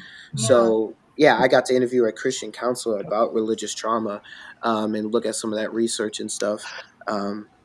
So yeah, I definitely hope that the content that I make in the realms of psychology and mental health help. My mental health series was huge on the majority of my platforms because of stuff like that. So Yeah. yeah, I definitely hope that is impactful to people. Oh, I just wanted to say real I'll definitely have to watch it. It's very unfortunate that Christians credit the religious trauma that people have experienced, and especially the people that believe in like once saved always saved, and that kind of goes behind the Calvinist view, which is also why I'm no longer Calvinist, because they believe that if you fell away, like you're sealed with the Holy Spirit, and if you fall away, you were never truly saved. Right. Yep. And so that kind of, I had to deal with things like that, and it's Mormons do the same thing. You leave the church and they start calling you a liar and your experience, and I'm just like, I can't support that anymore. Yeah, it was one of my pragmatic concerns because because whether or not a religious doctrine is true, you still have to deal with some of the pragmatic concerns. Like especially Jared knows this. I believe hell is real, but there are still very good objections and good pragmatic concerns that need to be dealt with. And same thing with once saved, always saved, because someone like Jared could be Southern Baptist, all in for 20 years, and everyone's like, yeah, that dude's a Christian. What do you mean he's not? And then he leaves the faith, and it's like, oh, now you're showing your true colors, you chameleon. Right. And it's like, well, don't gaslight me. We've been friends for 10 years. You know me. Don't do that. But they do, and they kind of have to if you hold to once saved, always saved. Yeah, because it upsets their little cult thing. Because I think there's some cult-like practices in a lot of Christian churches. And I get slack for even saying that. It's like, you need to think like us and look like us and act like us and speak like us, or you're not part of us. I'm like, I never fit into that. Yep. Like, and I don't believe Jesus made us like that either. We're all different and unique, Yeah. Like Desmond, the leader of my my other online fellowship, but we're called the Knights of God. It's also on a YouTube channel, and we do on Facebook and Clubhouse. And anyways, he's been dealing a lot with the Church of Christ, or the Church of God, which is also a cult like that, where if you're not reading the King of James, if you're not baptized by them, if you're not going to one of their specific churches that they have selected on a list of where they are in the world, you are not born again. You are not saved. You will not be saved until you are baptized in their water. It has to be their water, by their observation, by their certificate. It's like, it's a whole. We could definitely go all day about those. We have a whole show on that, right? Yeah. But yeah, thank you guys so much for joining. Jared, especially as being the only atheist. Again, that was not the intent. There were going to be other like minded people, but they were busy. But they were also a part of my main content, Questionable Calvin and Atheist Earthling. But yeah, no, I like I said, I hope that my live streams, my content is something that can be welcoming to atheists, LGBTQ people. Um, uh, um, Especially growing up with them because I'm like a part of that generation where that Right. got big. So I grew up with a lot of LGBTQ people, and my heart has always gone out to them. And Christians and other things as well. So I hope. I have a quick question on that in regards to the LGBTQ and stuff like. I've been in partially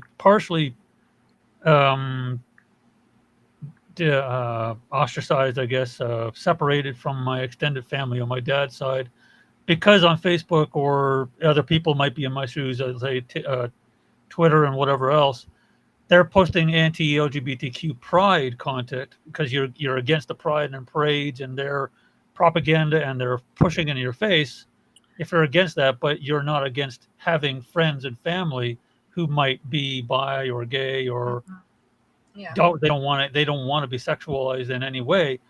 And my family is essentially, even the Christians in my extended family have pretty well disowned me. And it's like, how would one deal with that? Meanwhile, it's like, I'm not against having a gay friend or family member or whatever. It's just when they're in your face and, hey, I don't believe I am the gender I was born as, deal with it. And I'm like, how do you deal with it? So I think that is a valid question. I think one of the things that we all have to recognize is that we need to be extremely consistent when we're dealing with Romans 1. Just as Christians, at least in here, we need to be extremely consistent how we're dealing with that. So if we're going to have friends who are unalivers, I'll say because of the algorithm. If we have friends who are those, if we have friends who are or were liars, friends who were um, uh, uh, sexually pervasive and active, etc. Then we can also have friends who are gay, lesbian. I think that would be one really important thing. I think a second important thing to keep in mind is that the scriptures deal with something very specific, which is not pronouns, which is not same-sex attraction, even, which is also not gender identities. Those concepts weren't known to the ancient authors. But what they did, what I would argue at least that they did address was same-sex acts, just as much as they did address sex outside of marriage or orgies and all sorts of other things. So I've started using people's pronouns. I don't care if LGBTQ characters are in movies and TV shows. I just want good LGBTQ characters. Yeah. Side tangent. I don't want token gay characters. I mean, I don't think anyone wants that. maybe Jerry could let me know, but I think there's two camps though, Joseph, because my sister is gay, and I have a very close relationship with her. I don't get on the phone every day. So are you still a homosexual? Well, you're gonna burn in hell. I don't talk to her like that. We've had discussions, but I think there's two camps. You've got your, run-of-the-mill everyday gay person or whatever, right? And then you've got a militant agenda. There's militant agendas in Christian churches too. So I think what you're saying is you're trying to find that balance. If you love that particular community, but you don't support a lot of those things. And I don't think there's anything wrong with that. But we have to learn how to express those things in a loving way. And unfortunately, we do make enemies, Yeah. So I would be... Could I? Go ahead. So I do have a cousin who is gay. Our entire family knew that my entire family's Catholic. I grew up Catholic. And we knew he pretty much was by 12, like that's kind of when he was showing signs, but we respected, we never brought it up, and we waited until he felt comfortable to come out. And then when he did come out, no one condemned him or anything. And believe that, and then during Pride Month in June, I mean, as a Christian, like I believe like me and my family probably don't necessarily support that, but we love him anyways because you know you don't want to be like how the scriptures say. You know, we hear Jesus often in the scriptures say hypocrite. He yells with an apostrophe Mhm. Yeah. because I feel like Paul, especially, he talks more on sexual immorality than he does on the whole LGBTQ thing, Oh, he which I definitely would does. say that it falls under sexual Yeah. immorality, but I would say that it's no different from any others. You know, I think Yeah. you know I But I can't. think it's just it's in our face more. And we do have to say we got to pick a side, you know. What I'm saying is we can love a person without agreeing with how they choose to live their life. We don't have to try to change them. You know, that's between them and God, but we can honestly say, "Listen, I love you, but I might not agree with you," and that's okay. Because And then we're called yeah, a homophobe, and it's like, no, yeah. you know. And also, so during Pride month in June, he had actually invited me to go out to the Pride parade, and I had to be the person to say like I can't, like I love you, but I can't support that, and you know Yeah. I didn't tell him anything like bad, like why are you going to that, and you really should Right. be rating and Yeah. that. Like if you choose to do that, like I can't. That's but personal conviction as a Christian, I'm like Yeah. I have to keep not necessarily at a distance. Let me not say that, but Right. you know what I mean. Like, um, Yeah. yeah, I mean, Yeah. if you want to, yeah, if you want Jared, to remain friends or best siblings and remain close, then you just continue to say, like, hey, I can't go and support you in person, but if you want to talk, have coffee later, or Yeah. chill at the side of the street on a bench and just talk, I'm there. Yeah, just make sure they know you're still wanting to be in their life. Yeah. right. But when the rest of the family who are not gay, but they're trying to attack you as a Christian, saying, "I thought you were a Christian. Why are you against?" Like, but Right. It's you're not yeah. against all LGBTQ and everything else Right. as what they are. I just don't want them coming to tell me their glory story every day and every medium that I have in my life, Right. and have it run my life and have it coerce and influence the world against what how I live. It's And so Right. as soon as Right. I say I don't want to, I can't get behind you, I can't help you, I can't support you, Yeah. I'm not Then not you're gonna clap my evil. hand at Yeah. you. Then they're like, oh, so you hate me.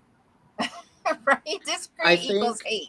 It's I like, I think there's and Jared, you can let me know what you think about this, because I know through DMs and you mentioned in one of your videos that this was a an issue, but I think that there is miscommunication on our sides, because on the one hand, yeah, you might have Christians who are saying, yeah, that's totally fine. I will still be friends with you. I'll still love you.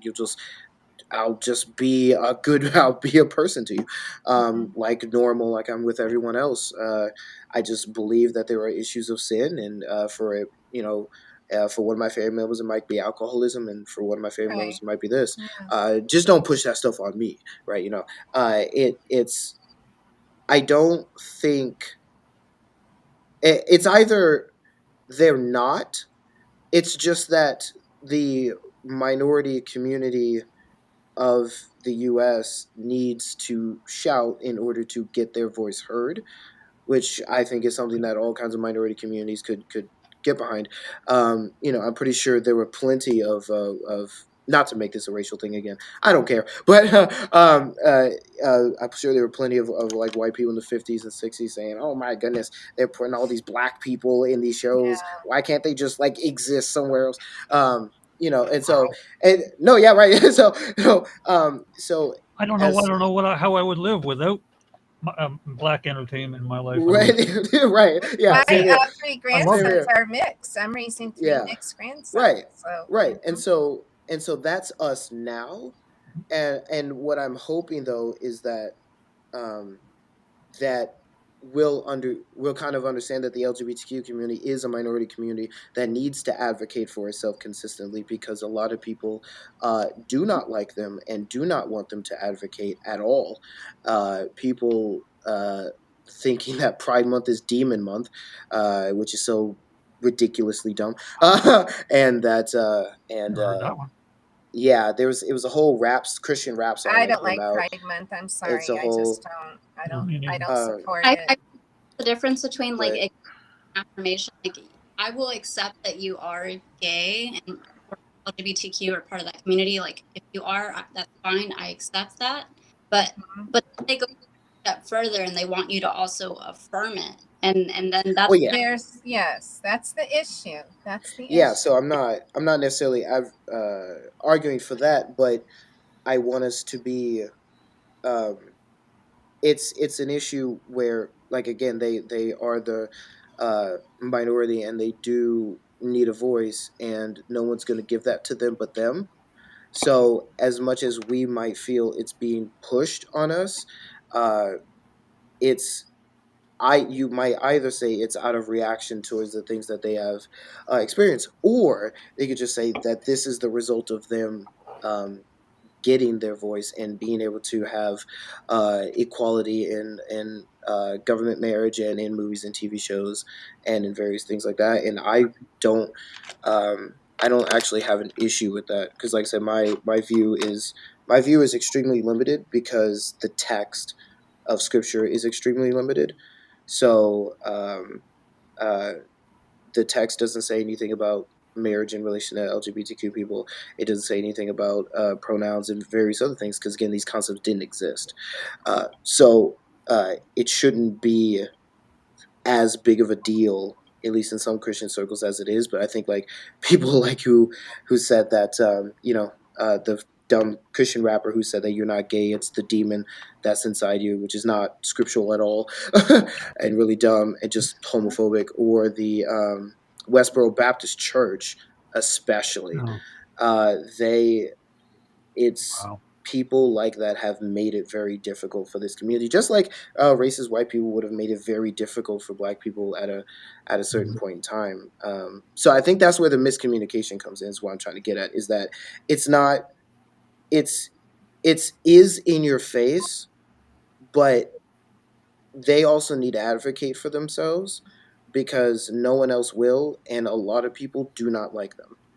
And so and they grew up a lot of times in families that did not like them. Well, what I don't So like, Izzy, is I do believe the scriptures are clear that homosexuality is sin.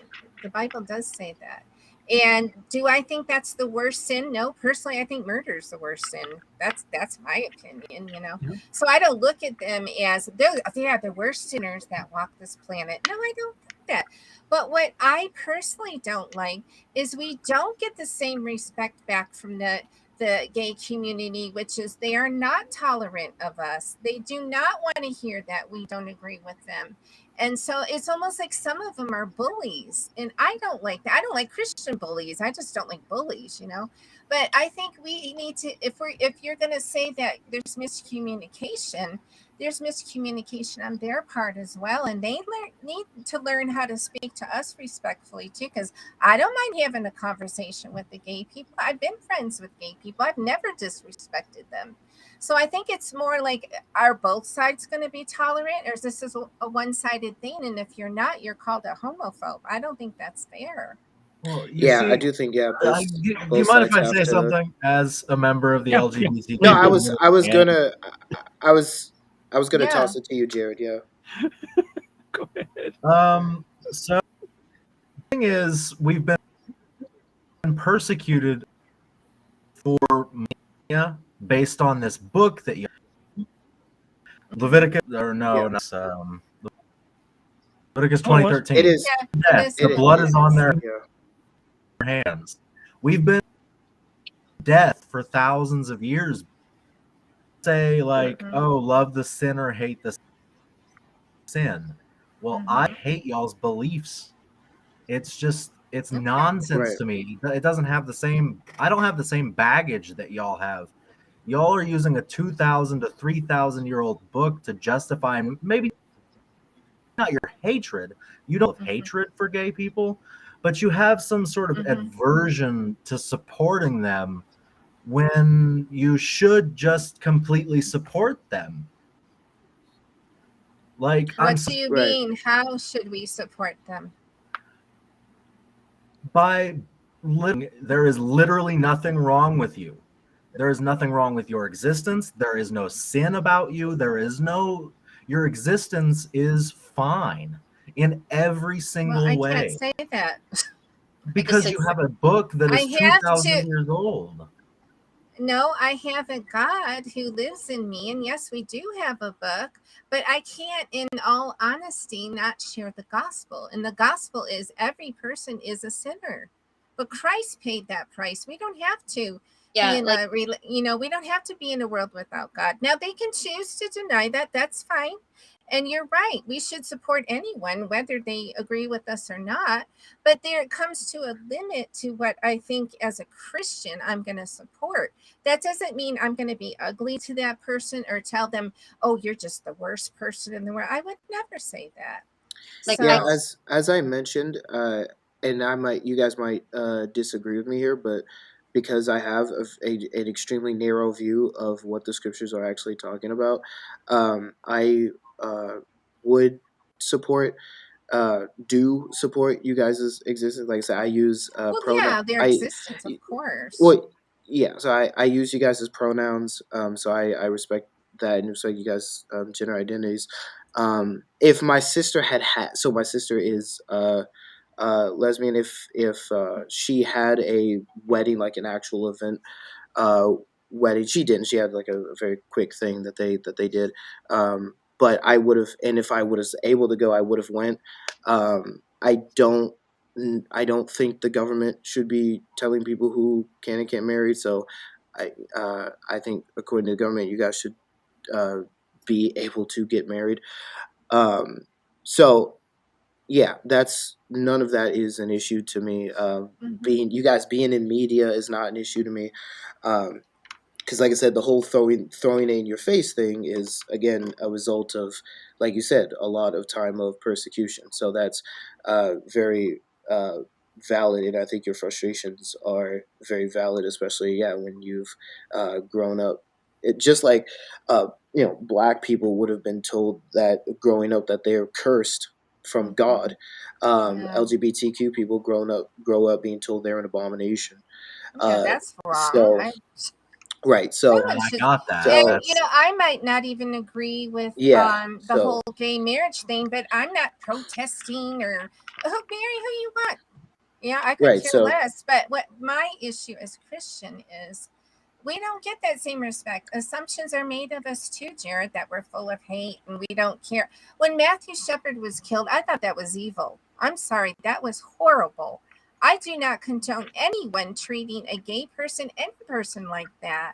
So, and I think maybe that's the miscommunication too, Jared, is, I agree. A lot of gay people have been treated wrong. And I oppose that. And I do want you to know that, but we have to walk a fine line as a Christian. You're trying to love people. You're trying to bring them to Christ. And you do get a lot of pushback, and that's part of the territory. So, I think a conversation does need to be made with both sides. I agree with you, Jared, that we need to be a little more open to each other, whether we agree or not, Yeah, I think that's one of the things that I'm actually decent about, is being able to relate, because I was a very devout Christian for 20 years. Yeah. I mean, I went through everything. I was baptized at probably 7.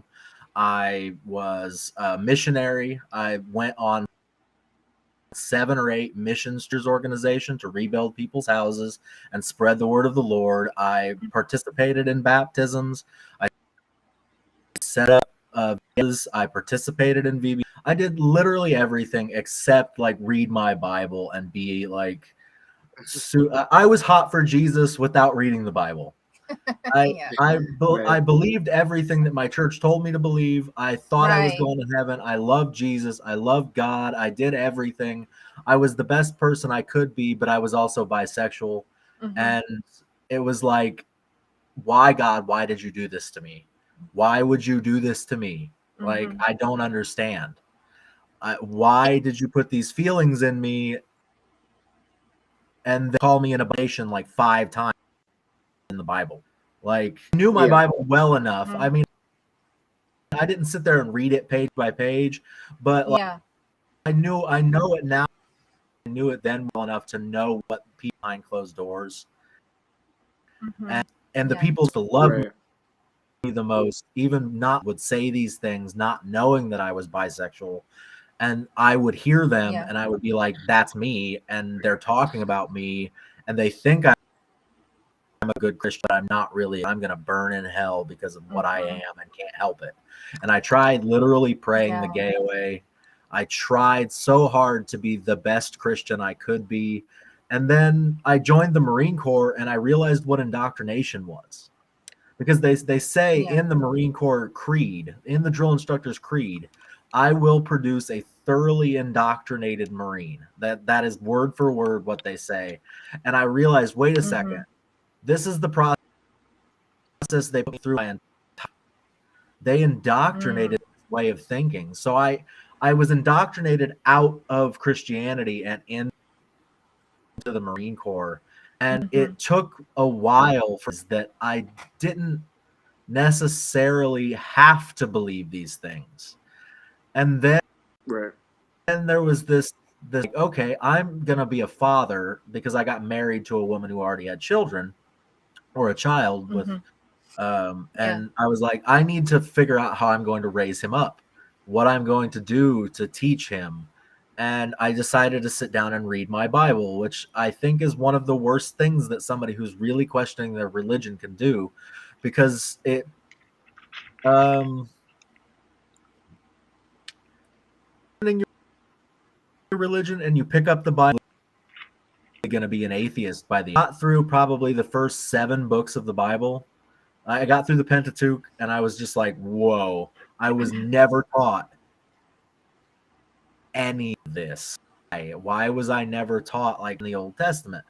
And I was like, well, probably Mhm. because it's awful. There's just genocide after murder after violent rape. And sorry to mess up the algorithms, but like Mhm. just stuff that boggled my mind that was supposed to be in this all perfect, all knowing God's book that is inerrant. And I was just like, wait a second, I like history, and half of this stuff isn't meshing with what I know. And then I Mhm. went on to become a history major in college, and I was just like, wait a second, most of this stuff in the Old Testament is just not historical, Mhm. just purely a historical narrative written by people with an agenda, not written directly from the word from mouth of God to a page. I was like, wait a second, these book.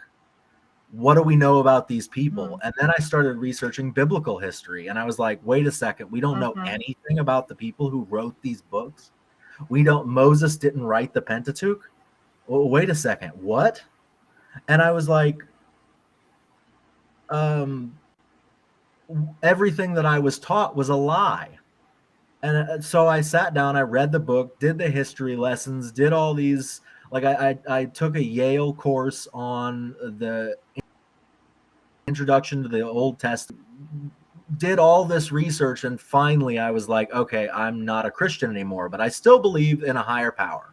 Mhm. I still believe in a higher power. And then I started researching. I'm doing a TikTok series on the arguments for the existence of God. And I started researching the arguments for the existence of God and looking for evidence of the existence. And I didn't find anything convincing.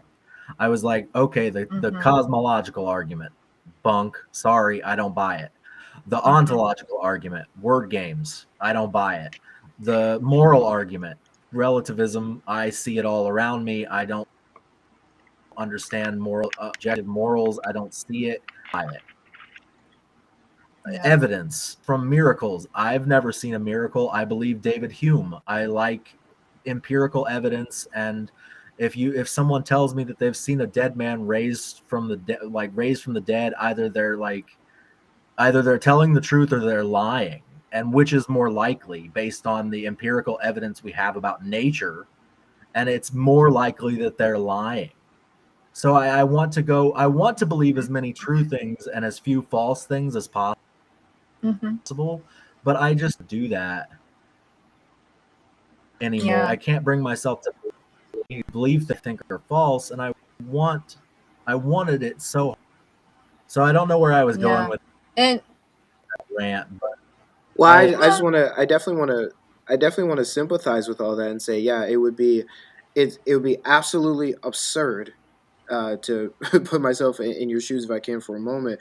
It would be absolutely absurd to learn that all of these things, we have sort of a contradictions in the Bible and historically inaccurate accounts of things, and the way that I've been taught that the scriptures are inspired are not true, and right, various other things, and all of these things begin unraveling, and then you come to realization that there are groups of people who think this book is perfect, and then they want laws to be based off of this book that is, right, like you said, thousands of years old, and is harmful to entire minority groups and other communities.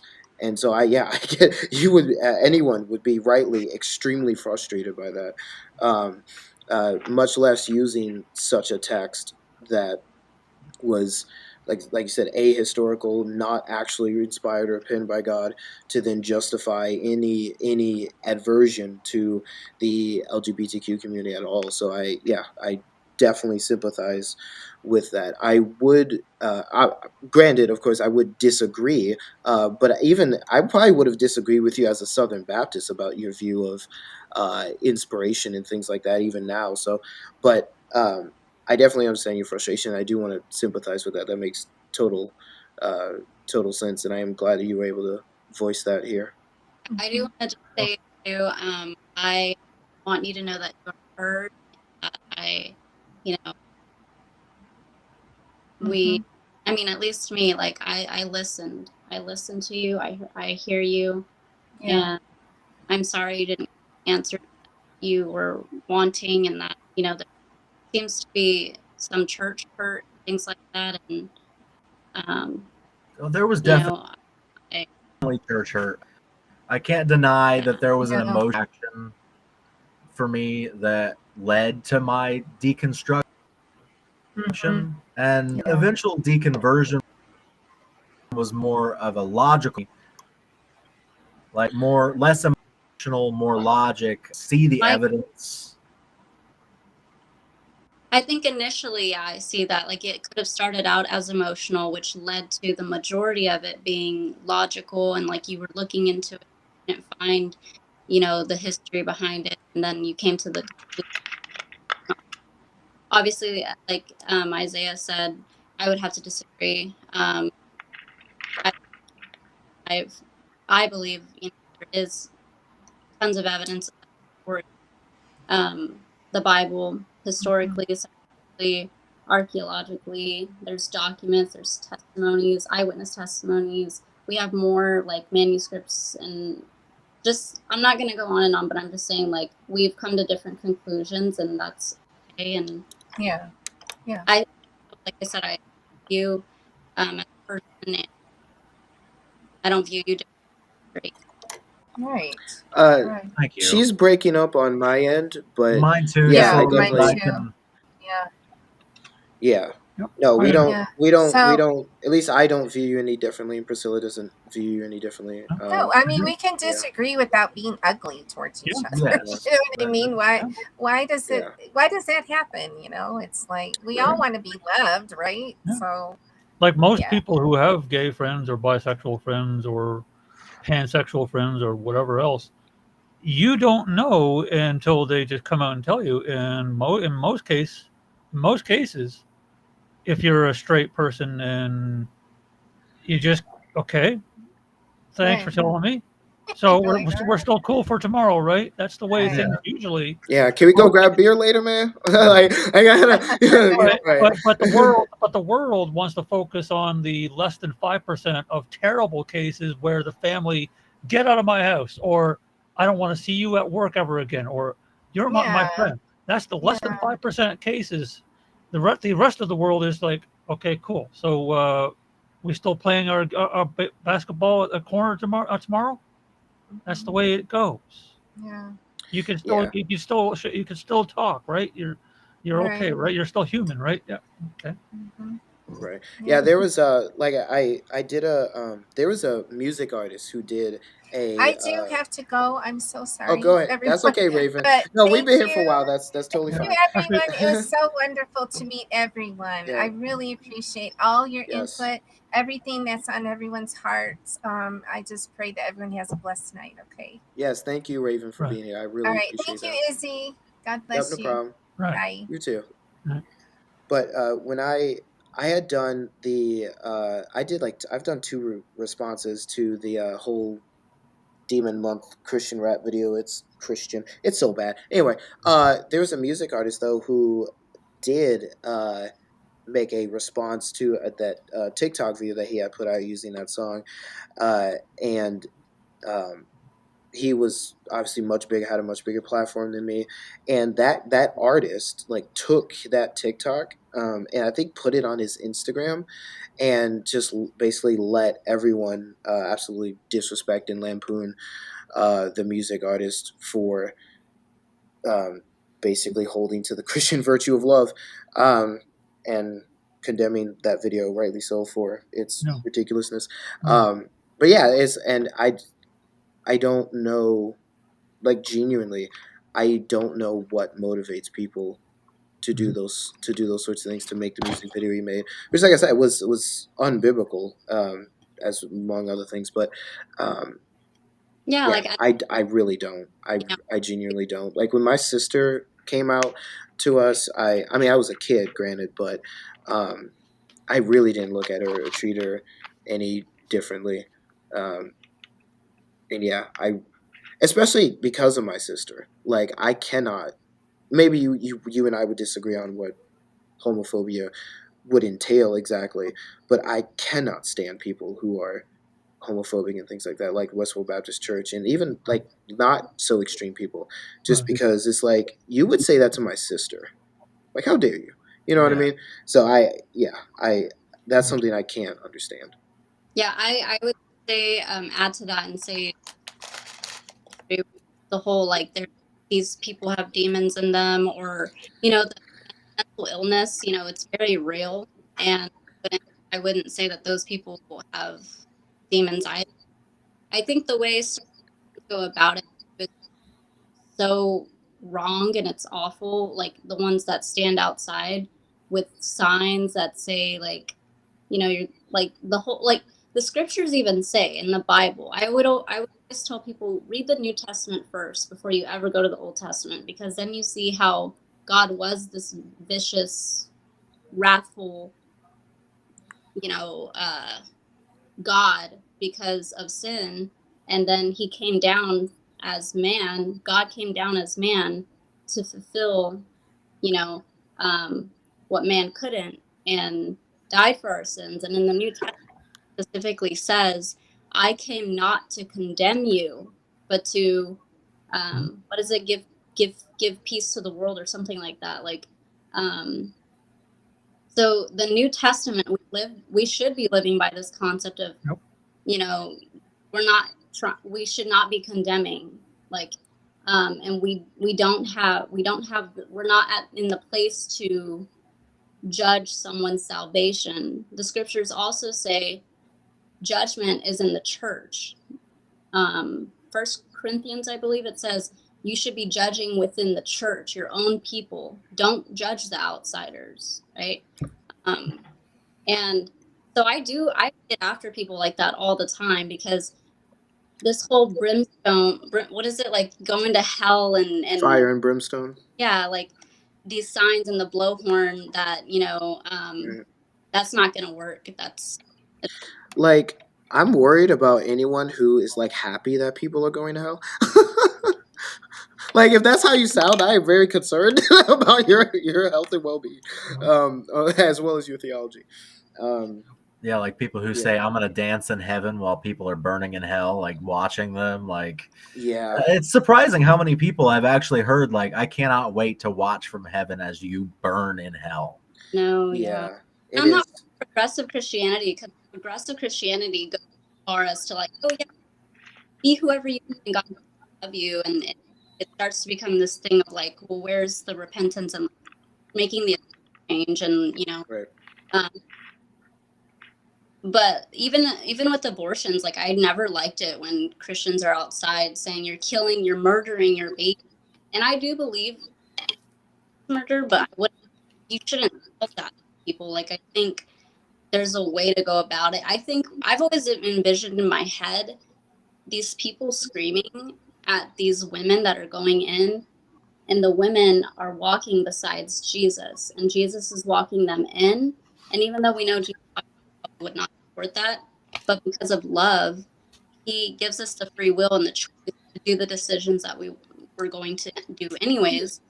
And he's not going to go inside with you. He's going to be waiting right there. When you come out, there's still love and still grace and still mercy.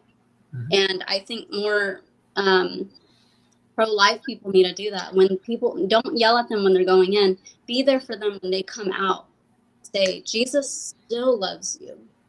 Still loves you. And if there's anything that you need, you know, even if you can't financially, like $20, $100, say like, get something for today, treat yourself, like just mentally, you know, this probably was a very hard decision for you.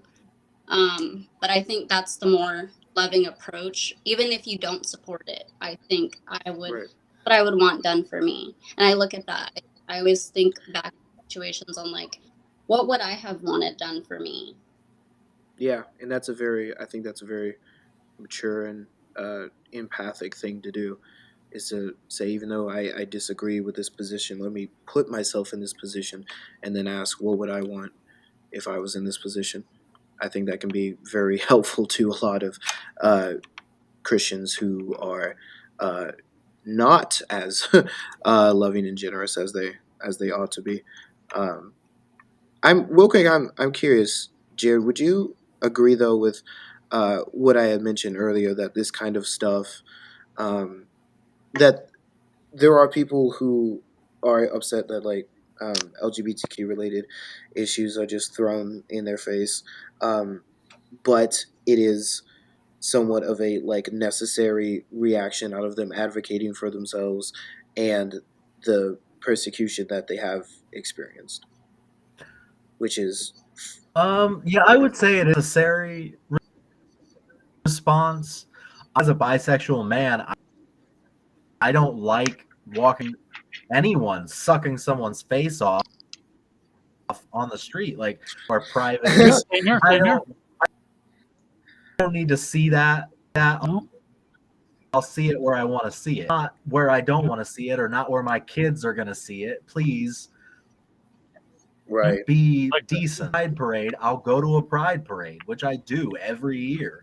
It's just I don't need it shoved down even my throat, but it is necessary to be able to have public displays of affection that are of the same sex, like holding hands. I know that one of my coworkers story that she and her boyfriend were driving down the street, 2 men holding hands, and he threw a beer bottle at them. Like one of them in the head with a beer bottle, like attempted. And I was just like, are you serious? Like, you can't even hold hands. Like, I'm married to a woman. Like, if I was Christian boyfriend and he did that, I would immediately break up, like immediately. Yeah, that's like, I'm not gonna tolerate that. Yeah, but it's necessary to be able, but we need to express us in a way that is not seen as obscene or disgusting. Like, we don't need to be walking around naked in front of children at pride parades. We don't need to be doing these things that are obviously disgusting. Like, we need to express ourselves in a way that shows who we are, but not to the point where scarring people or children or yeah, like. and So I would I would definitely agree. absolutely I would definitely agree with you. I even you guys might not know this, but there was and thank you for that update, by the way, since I am going in this and you did talk about this publicly, but wasn't there a teacher who was at a secular school, right? Who was trying to Yes. teach the kids about Jesus, right? So to his child in particular, and of course he wouldn't want that. So he kind of you know, used his voice, and didn't the teacher not get fired, but move? Question mark. The teacher actually Uh, retired.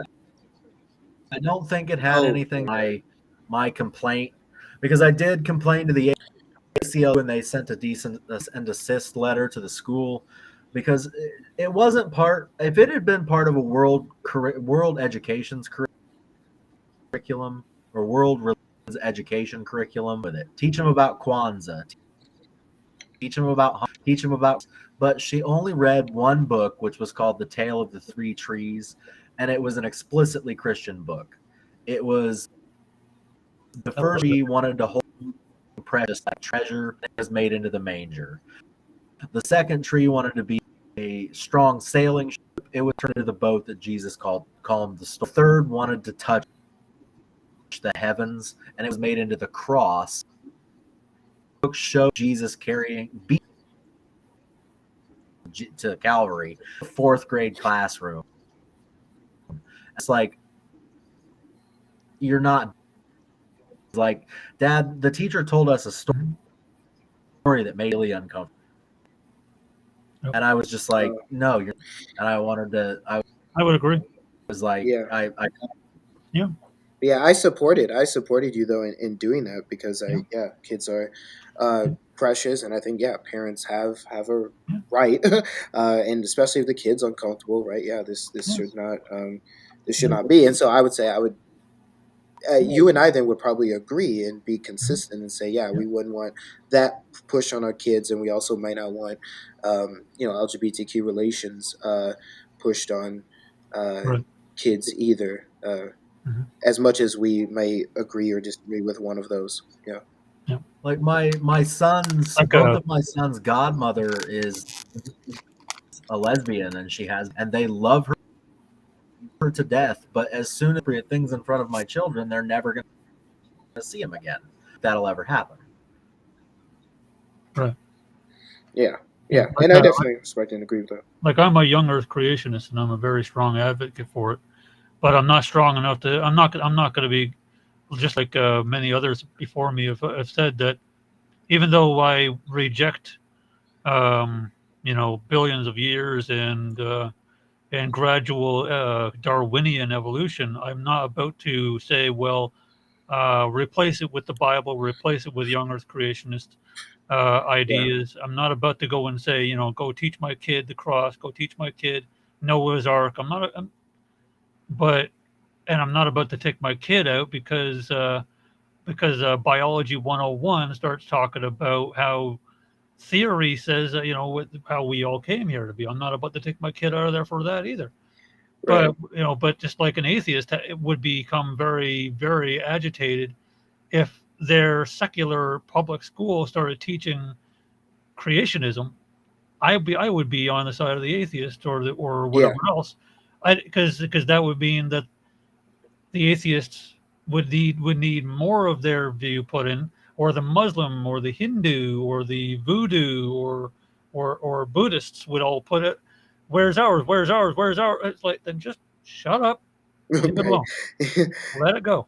I think as Christians too, like, it's expected we should know that the world is secular and that your child is going to be exposed to these things, and all the theories and science and 2,000 years old and just all that kind of stuff. But as a parent, if you decide you want your child to be raised in a Christian household, then that's your responsibility to sit down with them and explain, hey, the school's this, but we believe this, and that's but it should not be the other way around, where everybody's forced the Christian way, and then I would also be against if this public schools were just one religion that's getting taught. Right.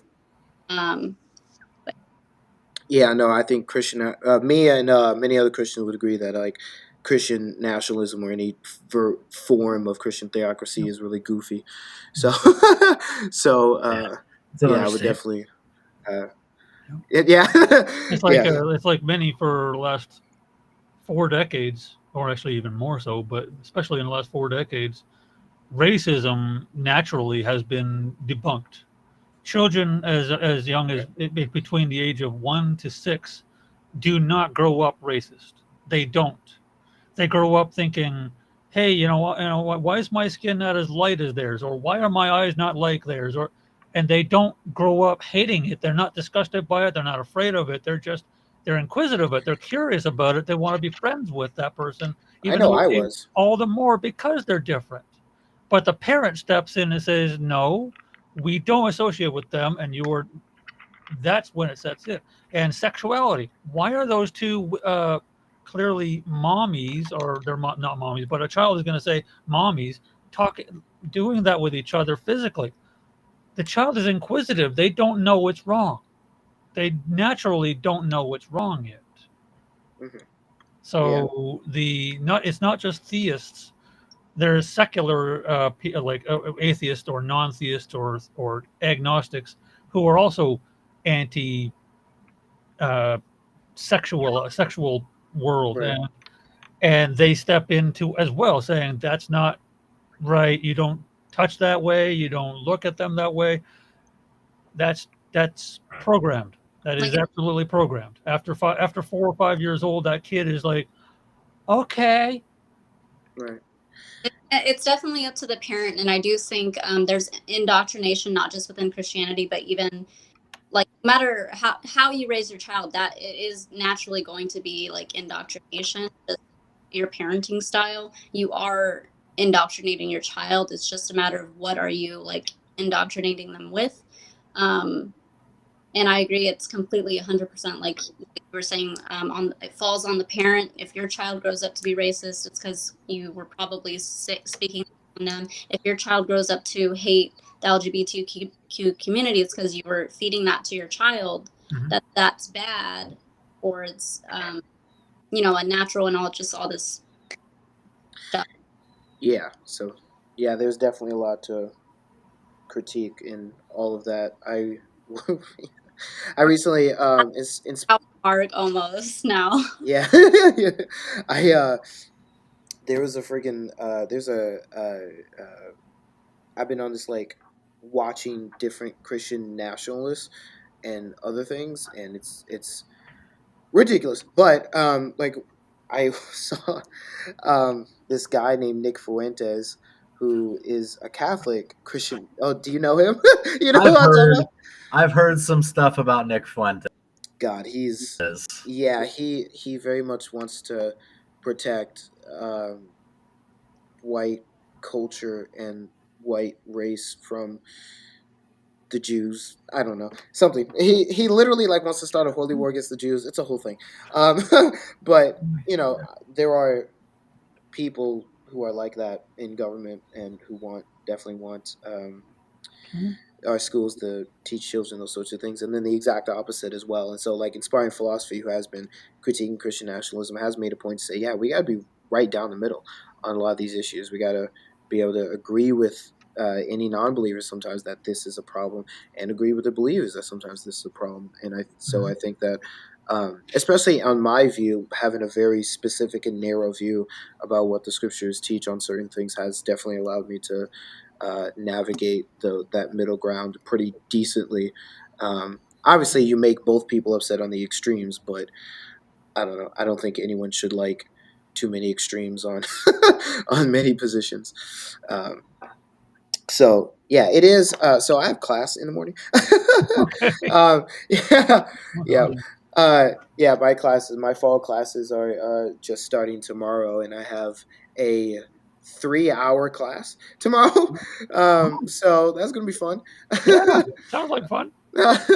um, but like I said, I thank you guys so much for being here. Get some coffee, Andy. Yeah. On a year anniversary. Yes, thank you so much. Like I said, Jared, thank you so much for being here. And and I really do mean this, man. I really hope that Jude was right. We're all image bearers, regardless of beliefs, regardless of medical issues, racial issues, political issues. So, and I really hope that you felt as if we treated you like we truly do believe that God is love and that you are an image bearer who is deserving of that love. Yeah, I definitely Yeah. never felt attacked. I never felt anything but kindness from y'all, and I really appreciate it. Yeah, definitely. To the rest of you guys, thank you. We definitely need to make more content in the future. uh, but especially atheist quotes. Now that I have the ability to do live streams and stuff, I would love to do a live stream with you, diving deeper into your views on various things. I think some of your critiques of some of the philosophical arguments are interesting, so we can definitely do something like that eventually. Yeah. But yeah, thank you guys again so much. If there's anything you guys want to say, that's cool. Otherwise, we will head out. Have a good night. All right.